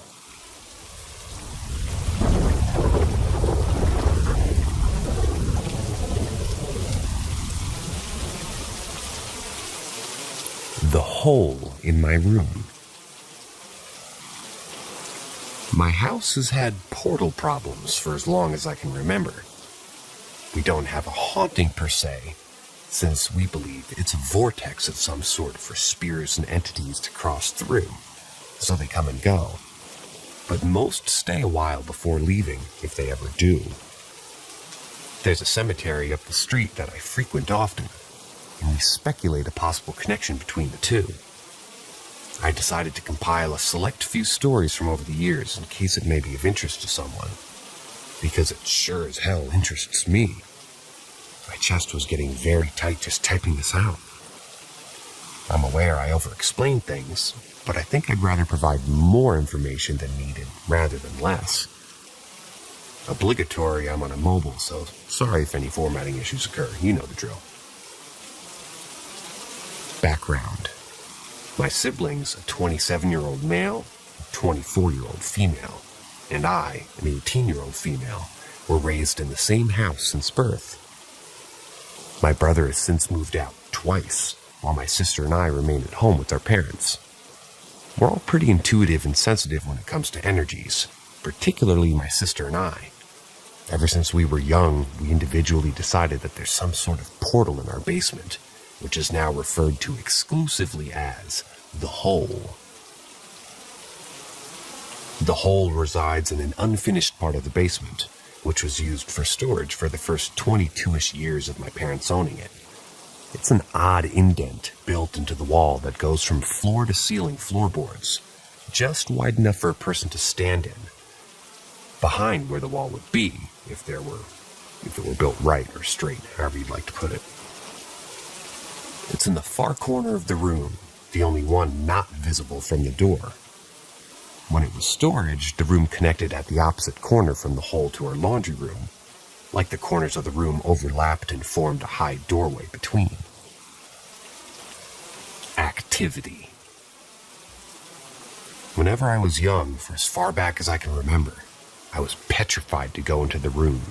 Whenever my mom asked me to get her something or anything like that, or even just to go to the laundry room without quickly switching on the light in the storage before running from the door as fast as possible, which was still extremely nerve-wracking for me, especially little me. On the occasion that I didn't turn on the light, I could feel something watching me intently from the opposite corner. Twice I saw what I think were glowing eyes in the dark. Around the same time as the aforementioned was occurring, I was having repetitive nightmares for years until I was probably maybe 9 or 10, I believe. It was the exact same spot up to a point. I was being hunted by a man with half of a face through an abandoned hospital. The only difference is that every night he'd inevitably catch me. He would torture me to death in a new way each time, seemingly more sadistically each time than the last. I'd wake up just as I began to feel what I'm pretty sure was my life fading away. It felt so real, so painful. I'd wake up with marks occasionally that corresponded to what had actually happened in the nightmare the night before. Take note that this was when I was 5, possibly younger, roundabout till about 10-ish, and my mother was careful to shelter me from any violent media or concepts when I was young, so these ideas shouldn't have been imaginable for me at the time. When I finally worked up the courage to tell my mom about my nightmares, she prayed over me and blessed me with holy water. Catholic moms, man. And within a week, with her continuing to pray for it to stop, they suddenly disappeared, and I noticed that the entity was making me petrified downstairs. It was either gone or not showing itself anymore. We came to the conclusion later that whatever it was had attached itself to me and was feeding off of my fear of it through the influence of my dreams. She thinks it was a demon, but I'm not sure of that. Small things happened over the years, but from the time I was about 10 to 13, it was nothing remarkable. Yet when I turned 13, my brother and his girlfriend moved in after she got pregnant, or pregnant in order to be able to provide best for their child. We converted the storage room into a quote-unquote apartment for them. He finished off a small square of the laundry room to be my niece's room for the time, so the two rooms were no longer openly connected. We had barely ever entered the room in years, but it still had a very heavy feeling after so much time. While moving stuff around, activity like things going missing and popping back up, and electronics turning on and off began to start up. Whoever was here at the time, they didn't like being disturbed very much. After my brother and near sister-in-law got settled in, it died back down, partially because they felt the hole was too ominous and covered it with particle board that remains there to this day, but stayed active enough to let us know that something was still there. It would turn on flashlights that had dead batteries in them from the year before, or require a hard push to turn the button on and off. And when you go to grab them, sometimes it would set my niece's electronic toys in the middle of the night, knock on walls and whisper, stuff like that. We just learned to get used to it after a while of being in the room often. This past summer, my brother's family moved into their new place and moved into the apartment to escape my traumatic old room upstairs, which is a whole different issue itself. Of course, as they began packing stuff up, the activity got more noticeable again, as well as when I was moving my stuff in. I've been here since about July, and I think I've experienced more activity in the room in the past 4 to 5 months than all of my life before combined.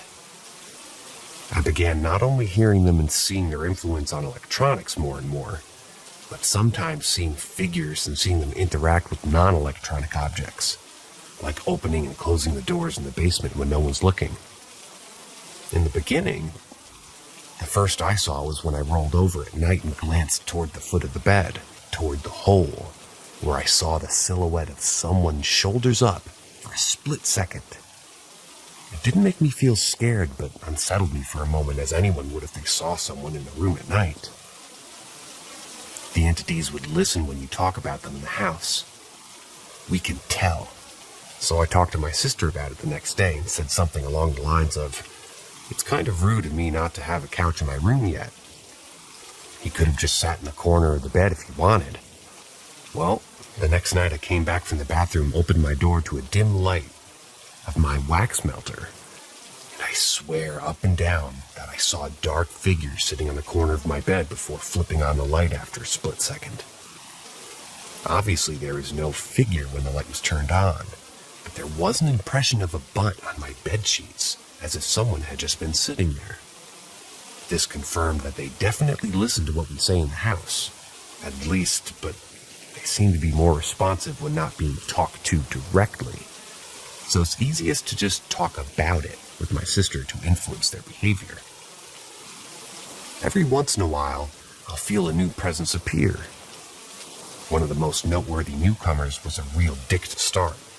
In the beginning of it, I'd feel a massive feeling of dread that someone was standing right behind my door to my room, about 6 feet tall. After a few times of just standing, he switched to walking down the stairs right by my room, but only the bottom 6 stairs, and then proceeded to stand at my door for minutes.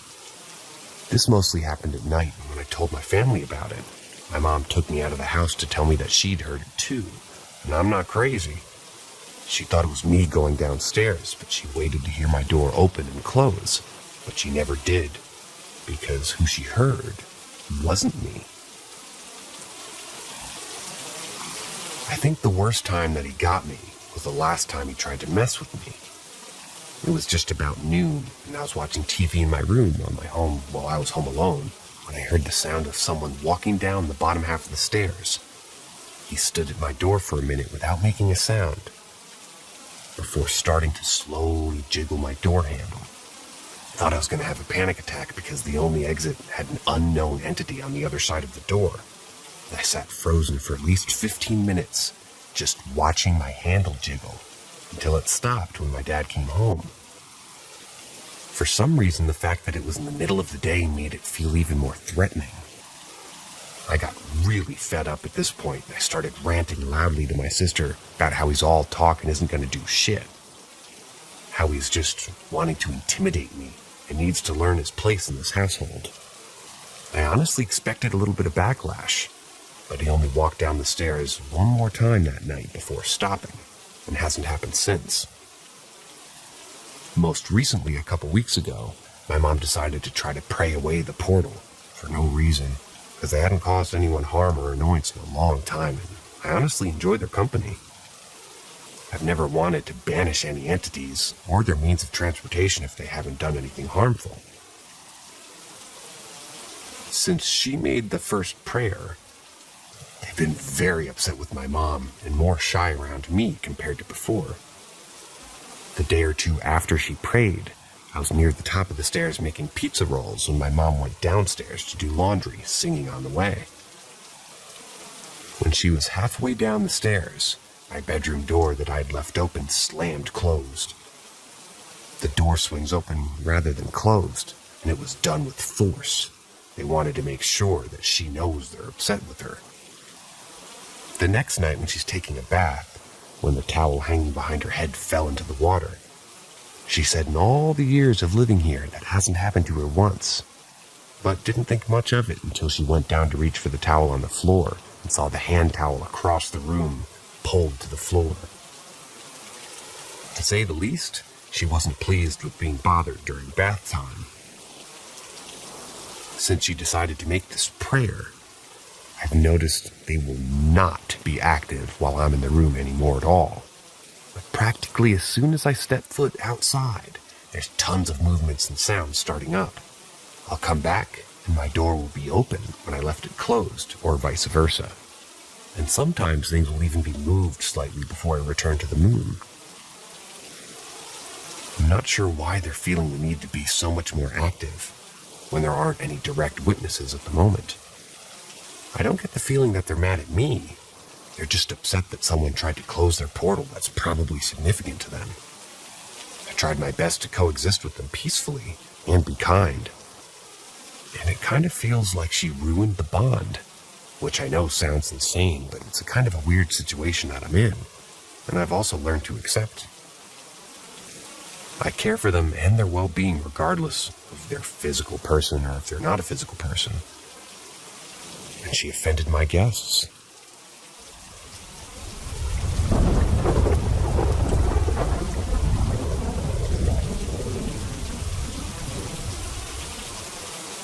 Weird frickin' book. So about 10 years ago, in 2011, I moved out of my family's house into my first apartment. This is a small town of Colorado, with its only real claim of fame being a big hole in the ground. I moved in with a buddy of mine who I knew in high school, and all was well for a while. My friend needed to move out of state, leaving me to a cycle of replacements to cover his part of the bills.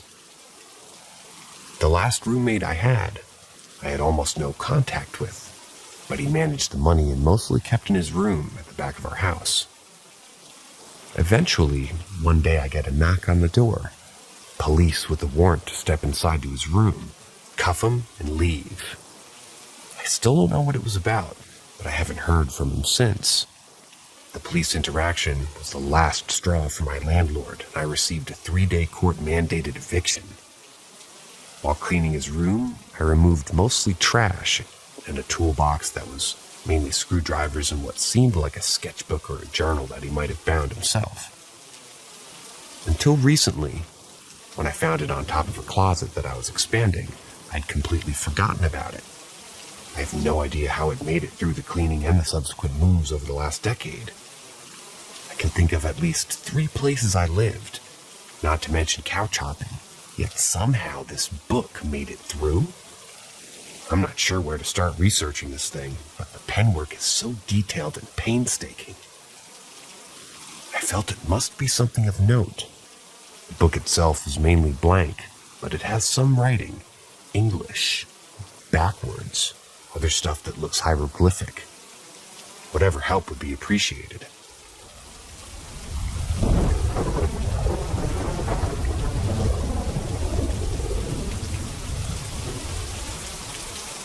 Black-eyed kids and Wendigo. This story happened to me about 12 years ago. I was around 24 at the time and I worked hospitality, so I'd be later at night when my friends and I hung out. So at around 9 o'clock, my friend and I decided to go out for a drive. Someplace we'd never been, just get in the car and go. I offered and wanted to drive because my mother was out of town and I was using her Mercedes. It was one of those early 90s E-bodies, the ones that were like big piles of heavy steel, a real tank of a car. I only mention the car body because it becomes relevant later in the story. He happily agreed and we hit the road. We lived near Milwaukee, Wisconsin at the time.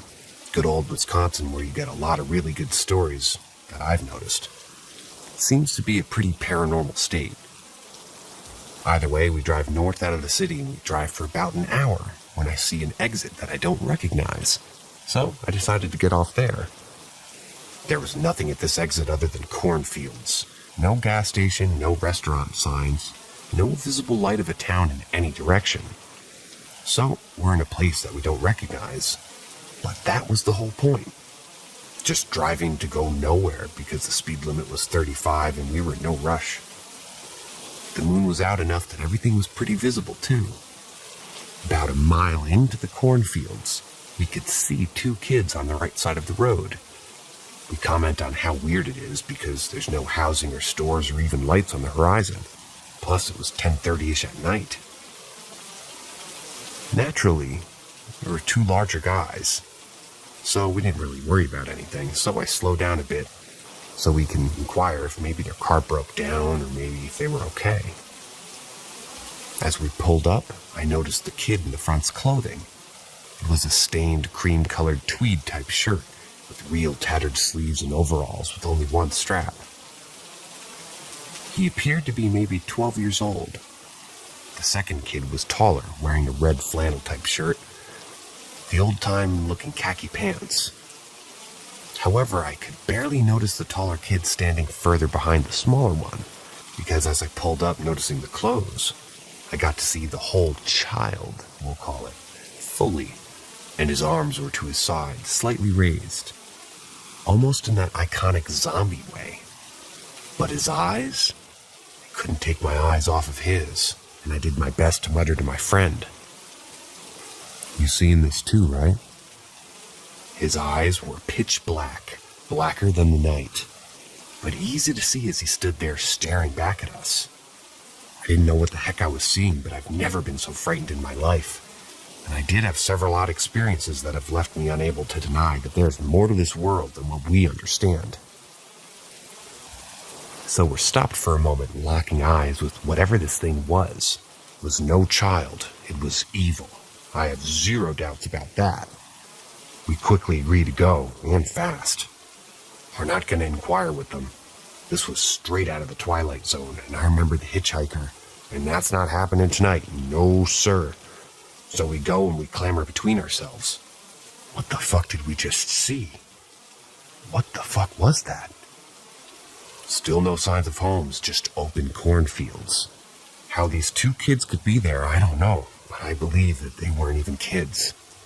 So I keep driving and we get out of the fields into a winding wooded road. Shortly after, maybe about 5 minutes. Here in Wisconsin, there are just random historical markers displaying whatever year this happened in with all the information on it.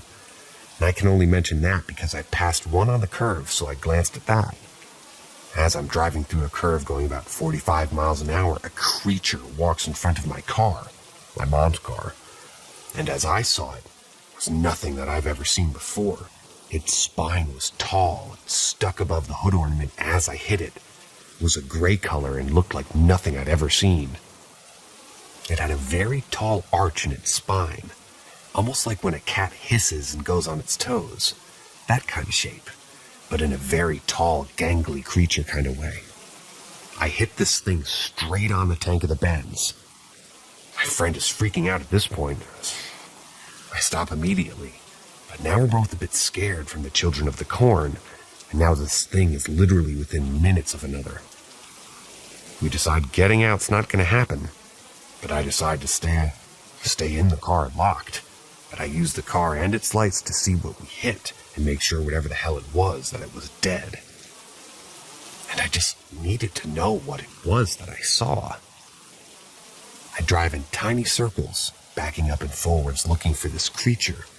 But after checking every inch within 100 yards and not seeing a thing, including not even a drop of blood where I hit it, and I hit it straight on with a Benz, making contact with its spine, body, and head anywhere. That was unnerving. And although I wanted to check my mother's car, that would have to be dealt with further down the road. We were not going to get out of there. So we decided to head home at this point. 15 minutes later, before I got back home into the freeway, and I needed to get out and see how bad the car was. As I got out to check, and I did this quickly, as I was not taking any chances, not tonight, I noticed my grill was busted in, but nothing too bad. So I made sure that it was secure and got back in as quickly as possible. My friend decided to stay inside the car. Recently, I heard of the black-eyed kids. That freaked me out a bit. I didn't know that it was really a real thing. I thought I just saw a couple of demon kids or damned ghosts. I didn't really know what to think. Till this day, I've looked through tons of photos of supposed cryptid beasts and mythological creatures looking for what I hit. And the closest I've found is some Algonquin drawings of Wendigos. And they were very close to what I believe I saw and that I hit that night. It seems to me very odd that both things could happen so close to another and not be related. Possibly it was an evil area. Possibly a ley line. I don't know. I'd like to point out I've lived in Wisconsin a long time, and it was not a deer or a coyote or anything else. What I hit was nothing native to known Wisconsin landscape, and neither were those horrid kids. I'll never forget either of those faces, and I just hope I never come across them ever again.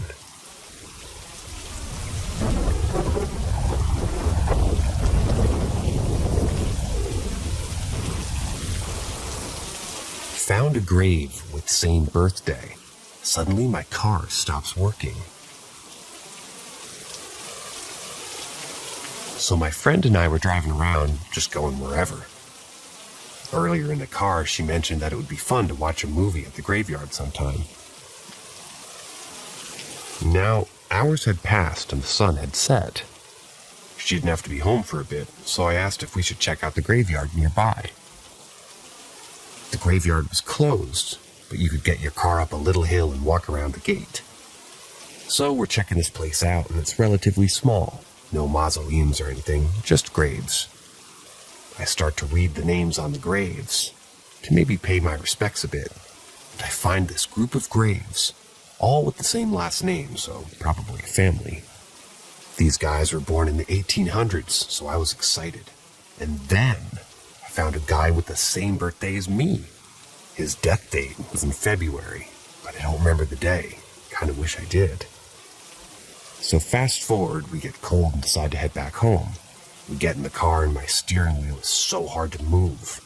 I assumed it because we were maybe just in a grassy and muddy area, and I started to slowly back down the hill. The graveyard was directly off a busy road, speed limit around 45. But it was late and there weren't many cars out, so I assumed that I'd be able to back out and just head on my way. Spoiler, nope. I get down the hill and I'm going to turn around and go forward, but I'm realizing that the gas isn't even working and I'm in the middle of the lane. I push on my brakes, which are really hard to push on, and stop my car. I'm turning the key and there's no sound. I'm starting to freak out now. The road's 2 lanes, so people are passing me. I have my hazards on, but I don't even know what's going on. P.S. I'm a new driver, and I don't know squat about cars. Eventually, some guy comes around and asks if everything's okay, to which I reply, "No, do you guys know about cars?" They did, and told me my battery was dead. Looking back, if my battery was dead, the car would sputter. But I was panicking, and it sounded plausible. So they helped me get my car out of the lane and off to the side of the road. I called my dad at this point, and he tells me that the key's out, and let everything turn off and start the car again. I do so, and it works like a charm. So I drive home and immediately take my dog and go upstairs. He, my dog, is freaking out for some reason. I hop into bed, and he jumps with me, but the hair on his back is sticking up. He then proceeded to get up and lay down a bunch. Tail between his legs, I calmed him down. I've been informed that my car wasn't working because I forgot to turn on the engine. But I've never only turned on a battery before, and I distinctly remember turning the key while on the road. Maybe it's all coincidence, and I'm just kind of hoping that it is, but I'm still kind of spooked.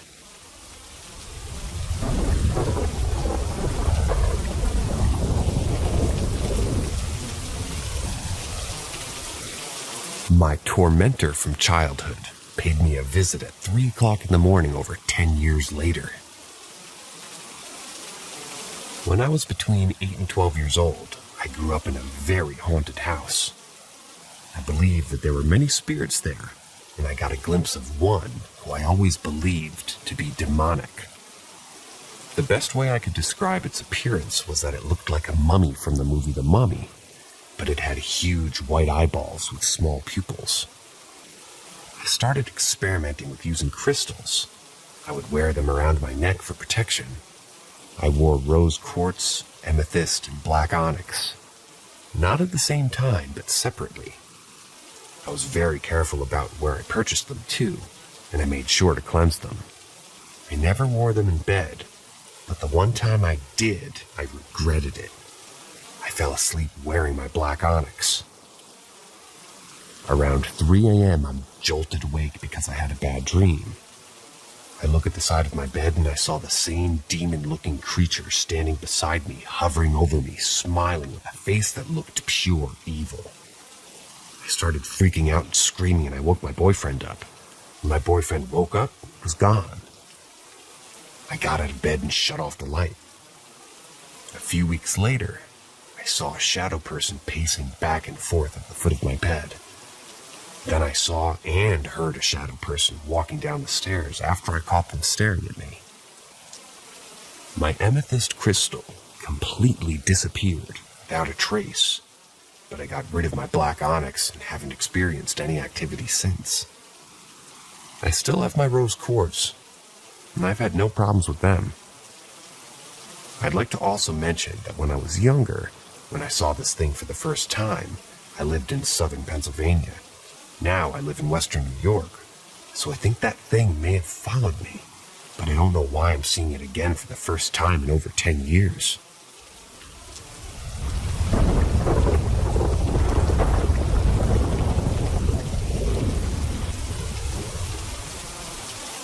Have you ever worked in a haunted nursing home? The unit I'm currently on seems to have the most activity from my own personal experience. I've worked on a lot of the units, but on this one, I've seen the most. Almost every single day I see shadow people. I catch glimpses out of the corner of my eye, or I just see a shadowy figure straight on. I work evening and night shift, and strangely, I've experienced more on the evening shift. The unit I work on is also the COVID unit, so that might be partly why it's more active. The COVID wing consists of 2 very long halls that meet together at a door that leads to a kitchen area, where there's also another residential room. Kind of a weird setup, but hey, it works.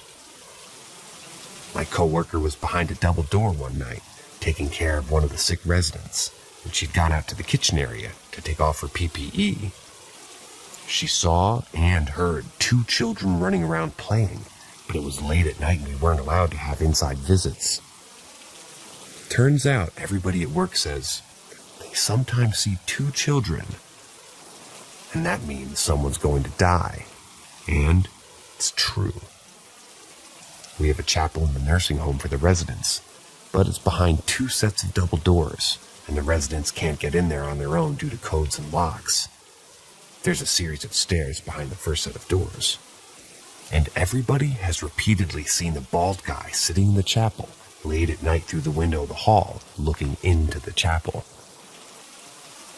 We had a resident who used to be a child molester. One night he woke up to hysterics and crying, absolutely unconsolable. He said there were children surrounding him, standing by his bed and laughing at him. He died the next day. I went into a resident's room late one night during rounds at 3 a.m. I was working on the dementia and wander risk unit. Standing next to the resident's bed, and she asks, "Who's that man standing behind the curtain?" I didn't think much of it because she usually hallucinated, but within an hour or 2, residents from different units passed away, and the resident that I was with, their roommate fell out of bed and got hurt really bad. Lights turn off and on by themselves constantly late at night, and everyone is in bed.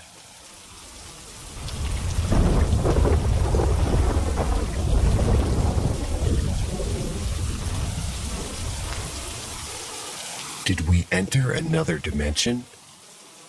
About a week and a half ago, me, my manager, and another colleague of mine were driving around 1 a.m. to try and find something that we could get some food at a drive-thru maybe. Every 24 McDonald's appeared to be closed, so we ended up driving 30 minutes away to try to find somewhere that was open. Eventually we gave up and pulled up at a service station around 2 a.m. It was eerily quiet, and we weren't even sure if it was open due to COVID, but we got out to check anyway. But we walked into the doors, and it was was mostly shut apart from toilets in a small shop with one lonely worker that was sitting behind a till. All the fast food places were shut and lights off. We used the toilet and my manager recalled that she'd actually been there before. There was another part of the service station across a bridge that could be open, so we went off and searched for that. We found the walkway connecting to the bridge at the 2 flights of stairs. The bridge was covered with windows surrounding the outside, showing a view of the motorway beneath. My manager said that the bridge was giving her the creeps, and I had to agree. It was long and narrow and dimly lit, with nobody else around. We decided to run as fast as we could to the other side, and honestly, I was unsettled. We made our way down the stairs, and at the end, we were met with dead silence. Once again, we were faced close to restaurants with dim lighting. There wasn't a single other person around, and we were walking aimlessly around a large, unoccupied space. A feeling of unease settled in. We couldn't take much more of the creepiness, so we ran back up the stairs, back across the bridge as fast as we could possibly manage. We caught our breath once we were back to the other side and commented on how strange the area had been. After that, we got snacks from the single open shop and walked back to the car to have a smoke. But the odd, chilling feeling remained with us. We all agreed that we all felt it, and as though a lot of time had passed, despite the whole thing taking about 20 minutes, the car park was empty and the air felt off, like the pressure had shifted. That's the best way I can describe it. We went home after that and tried to sleep it off, but when we woke up, things weren't the same. Colors look different. Nothing feels normal or right. Things are the same and yet completely different. It's hard to describe. Life just feels more like a dream, and we all have a sense of being there in our day-to-day life, but not being present. We struggle to connect our minds to our physical bodies and be present in the moment. It sounds crazy, but it's been a very real experience for all 3 of us. And we all agree that this started when we left the service station that night. Then the really weird thing happened tonight, and this is the moment I decided to hop on Reddit and try to get some clarity. So far, Google has nothing for me. Anyway, tonight we're dealing with some pretty morbid stuff with a friend of ours that's suffering with her mental health badly. We left her with the police and my manager and my colleague, and I set off driving to our home.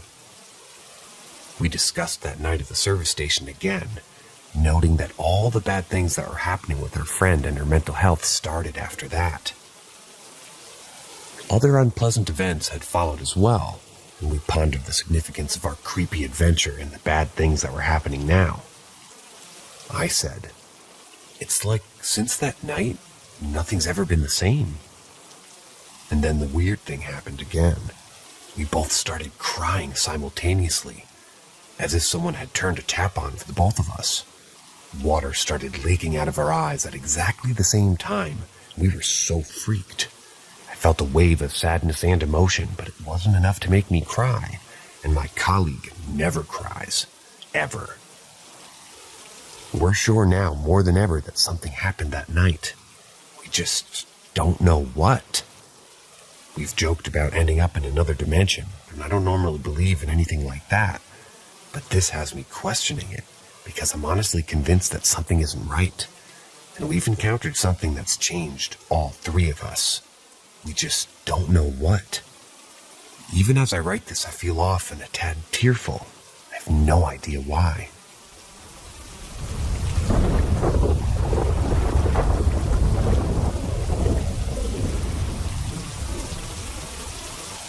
I've been watched my whole life. 27. I've been thinking about putting this here for a while, but I've been delaying organizing all the events on paper. There's a lot. I keep remembering more and more every time I pass over this with a red pen, so I'm sorry if it's grown into a huge post by the time it sees the light of day, so to speak. Basically, throughout my life there's been a figure or a few following me from house to house, sleepover to sleepover, and even appearing at work and school sometimes. I know what you're thinking. I promise I'm not crazy. It would be impossible for other people to react to these events too, if they were all in my head. And though I try to be as investigative and rational as I can whenever something strange happens around me, check the windows, doors, locks, check for intruders, etc., there's still a huge number of instances that I have no answers for, nor does my family. The earliest memories I have of the ghosts was as a child. When my mother remarried, she moved in with him and his 2 children, younger than me, both of whom have experienced things too. It was a small 2-bed, 1-bath. Outside of the room where my step-siblings and I slept was a small corridor, which basically was only big enough so that when you entered it, leaving the kitchen, the bathroom was on your left and the bedroom was on the right. That's it. And that's the spot I first remember seeing a man who would stand just outside the bedroom door every night. He was at least 6 feet tall. He had boots on with filthy pants that wrinkled loosely about his legs. I never saw what he was wearing up top, but I did get the impression that he had great big eyes. I was too afraid to look at him directly. I still don't like to think about that face. We'd have the door cracked a bit for the kitchen light to come in at night, and he'd suddenly appear and block out that light. He'd just stand there, looking at us through the door. We'd call out to our parents, but there was never anything there to show them by the time that they arrived for the master bedroom on the other side of the house. This and the typical shadow people stuff, like leaning into doorways, as well as items disappearing, carried on for the next few years. Whenever my cousins would come over for a sleepover, they would become nervous upon entering the house. And if they just knew something was wrong, they started showing me pictures on their new camera phones. Remember when we called them that? And they were pictures of orbs. I told them it was just dust. They'd sometimes ask me if anyone else was home because they could hear voices coming from the next room. By then, I knew we had something paranormal going on for certain, but I didn't believe them at first, because how could they have experienced something new before me at my own house? Well, soon after, I started hearing my mother call me into the room, and it turned out to be empty. Voices, check. I started to think that I was losing my mind at 7 years old. We were also starting to spot people walking around in rooms if the door was slightly cracked. People as in new figures, not just the man from the doorway. People walking in circles aimlessly or waving their arms around. Why are ghosts always doing the strangest things? I once saw a woman with blonde hair in a red dress with large white polka dots. And they had leapt into my parents' bedroom from the living room where I was watching TV. She didn't approach the door. I didn't see her beforehand. She just appeared mid-stride and just sailed into the next room and disappeared. I just saw the tail end of her dress. I could make out the blonde hair from my peripheral vision. She made no sound. My whole family's Hispanic, no light-haired people in our circles at the time, and there's no way our parents had anybody over at our house, especially that tiny house, without everyone even knowing. About 2003, I was maybe 9 by then. We were getting ready to move into a bigger house, which was way better suited for the needs of our family. I was looking forward to literally geographically getting away from that house, the ghosts, the dread of nightfall. It seemed like a nice prospect, until my first day alone in the house. My parents were very trusting of us kids and left us at home during breaks during school. We were watching TV, and then my stepbrother and sister and I started hearing a clapping sound. It was coming from one of the back rooms. Scared, we went to look, but there was nobody there. Clapping? Yep. One person clapping loudly, as if to congratulate a performance. But there was nobody back there. And it was my stepsister's room that it was coming from. The door was closed. And no, we did not open it until our parents came home. It should also be noted that my stepdad's brother moved into the small house shortly after we moved into the new house, and no paranormal activity has been reported there since. Happenings still happened regularly at the new house. However, sightings through doorways, full conversations in empty rooms, and electronics turning on and off on their own, typical ghost stuff. And we grew up, and we were just kind of learning to shrug it off. It became a thing for any one of us to suddenly declare that they'd just seen something because honestly, it happened that often. Here's a side note. We had a dog while we were at this new house, and the dog's name was Nemo, who shortly passed away under unknown circumstances. He just died out of nowhere. We buried him in the backyard and put a cross there, but removed it shortly after the new dog started peeing on it. Okay, back to the story. The night we first got the second dog, Charlie, I put him in his little kennel, which was situated at the foot of my bed. I latched the door shut and climbed into bed. Shortly after, I heard Charlie's collar jingling, so I assumed that he was awake and started to whimper. Not thinking, I patted on the bed next to me like I used to for Nemo, and shortly after I heard claws rough scratch the carpet. You know, like when a dog kicks off the ground when it jumps, and then the bed slouched where he landed. I felt small paw prints circle around, and a little body flopped down on my bed by my feet. It was then that my heart started to flurry as I remembered that I had closed and locked Charlie's kennel. There was not supposed to be a dog on my bed. So I hopped out and turned on the light, and lo and behold, Charlie is still in his kennel, and there's nothing on my bed. I didn't sleep that night, and needless to say, that little guy and I became best friends after. I'd hold on to him on nights that I was really scared. Not that anyone's asking, but as of writing, 3/31/21, he's 16 and still running around. Old for a miniature schnauzer.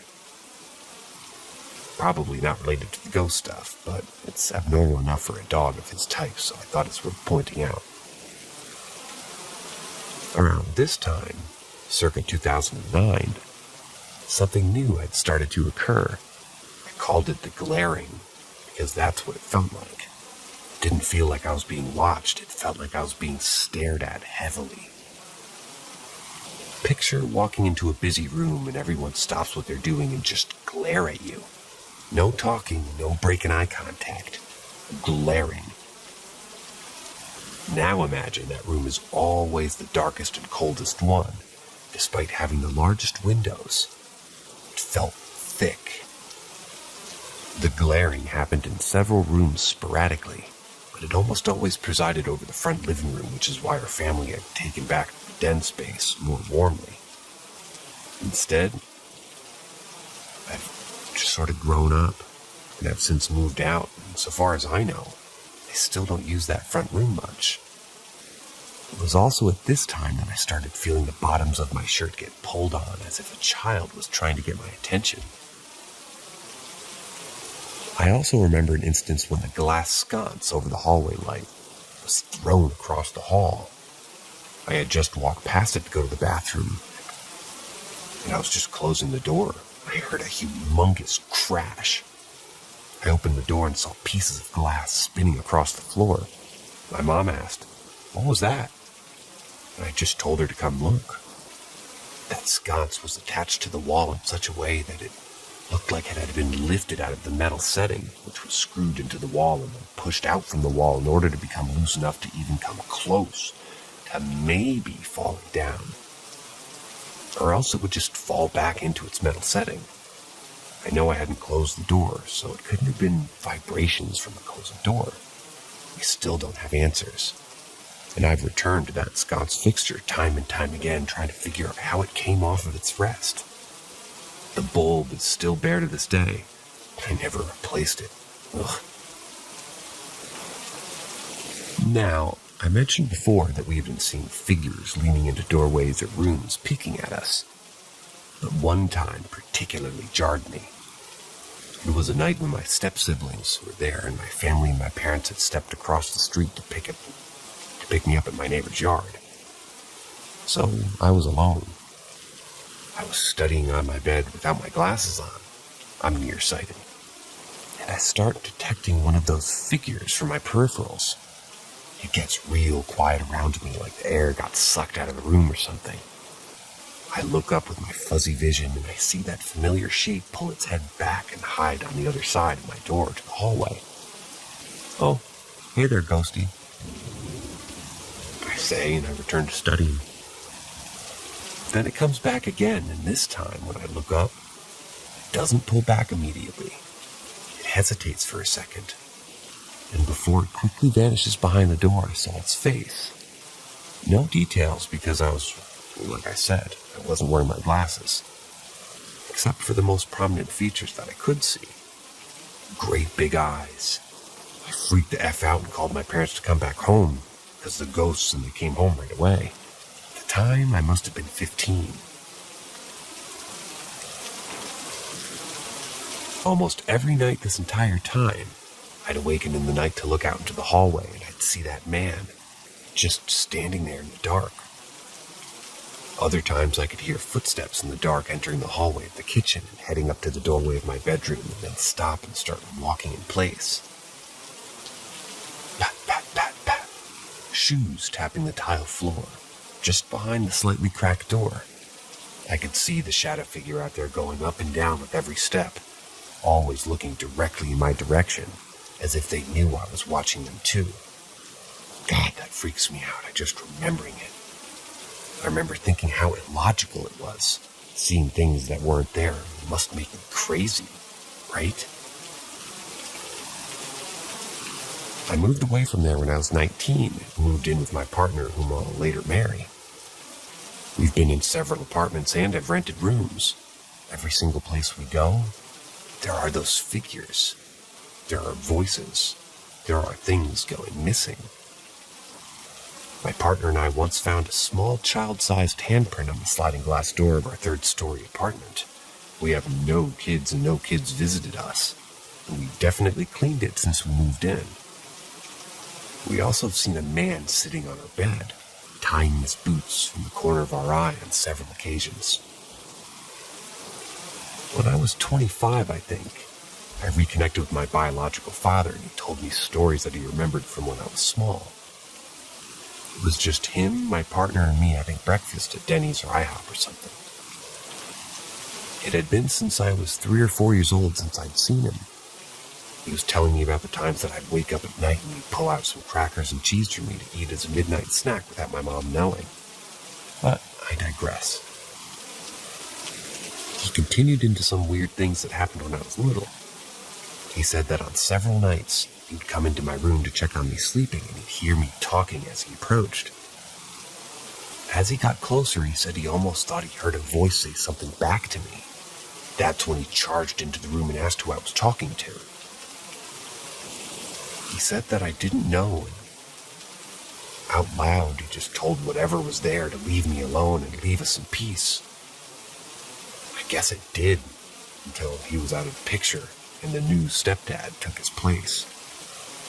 That story sends shivers down my spine. Not because I remember it, because I don't. But in the back of my mind, I always knew that there had been something watching me. Ever since the corona lockdowns have been a thing, and now that we're spending more time at home, we're noticing less and less activity going on. While it's been extremely unsettling journeying with these entities, none of us have ever felt at risk of harm. And so I never sought help to rid ourselves of them. It's just surprising now, that's all. It's been so many years, you still hear talking and movement in other rooms. The sounds of fabric, like someone's clothes, moving around in the room. It can be heard sometimes in midday. It's all just nuts.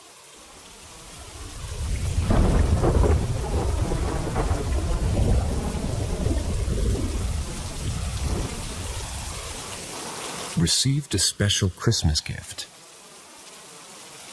When I was young, I got married to a guy that I'm going to call Jack for the sake of the story. Jack's mom is involved in the story, so I'm going to call her Mary. Jack and I got married young, and divorce ensued a few years later. He had developed some issues that I wasn't equipped to deal with, including constantly threatening suicide if I didn't give in to his demands. The marriage was emotionally taxing and toxic. That being said, we loved each other very much. When I left for the last time, he did as expected and prescribed emotional blackmail. Jack said, as I'm sure he's been saying to others, "I will not live without you." In a weird way, I believed him, but I wasn't sure how it would all really play out. Besides, that wouldn't happen to me. Not really. Fast forward to 10 years post-divorce to this man. I hear he goes downhill. It's heartbreaking. I'm devastated. I try to reach out. For all the issues that there were still tremendous amounts of love. However, I had to move on. 10 years later, I'm remarried. I have kids and a happy little suburban family. On my 7-year wedding anniversary to my then current husband, he divorced me. Yes, this death was a factor. I get the phone call that would change my entire world. Jack had chosen my anniversary to slit his own throat. I could hardly process, and I fell apart. So, we had just moved cross-country, and I drove red-eye back to my hometown to see Jack's mom, Mary, on Christmas Day.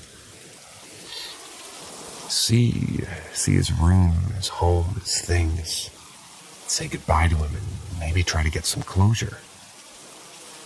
Mary had let very few people in to do what I was doing, so I was very honored and grateful. I got the courage to ask for a memento as I had nothing left to remember him by. I knew that I needed something. She let me stay in his room for a while, talk to him, look around. I wasn't sure what I would really take, but I knew when I saw it that it would speak to me.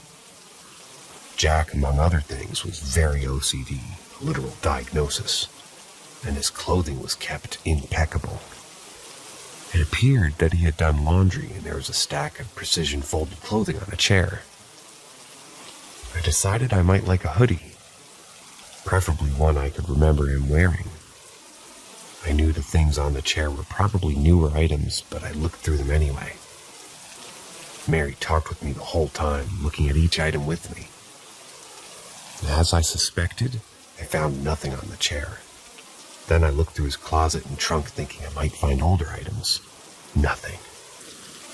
Mary and I continued. I was happy to be there and say goodbye, see his things, his life. I told Mary thank you.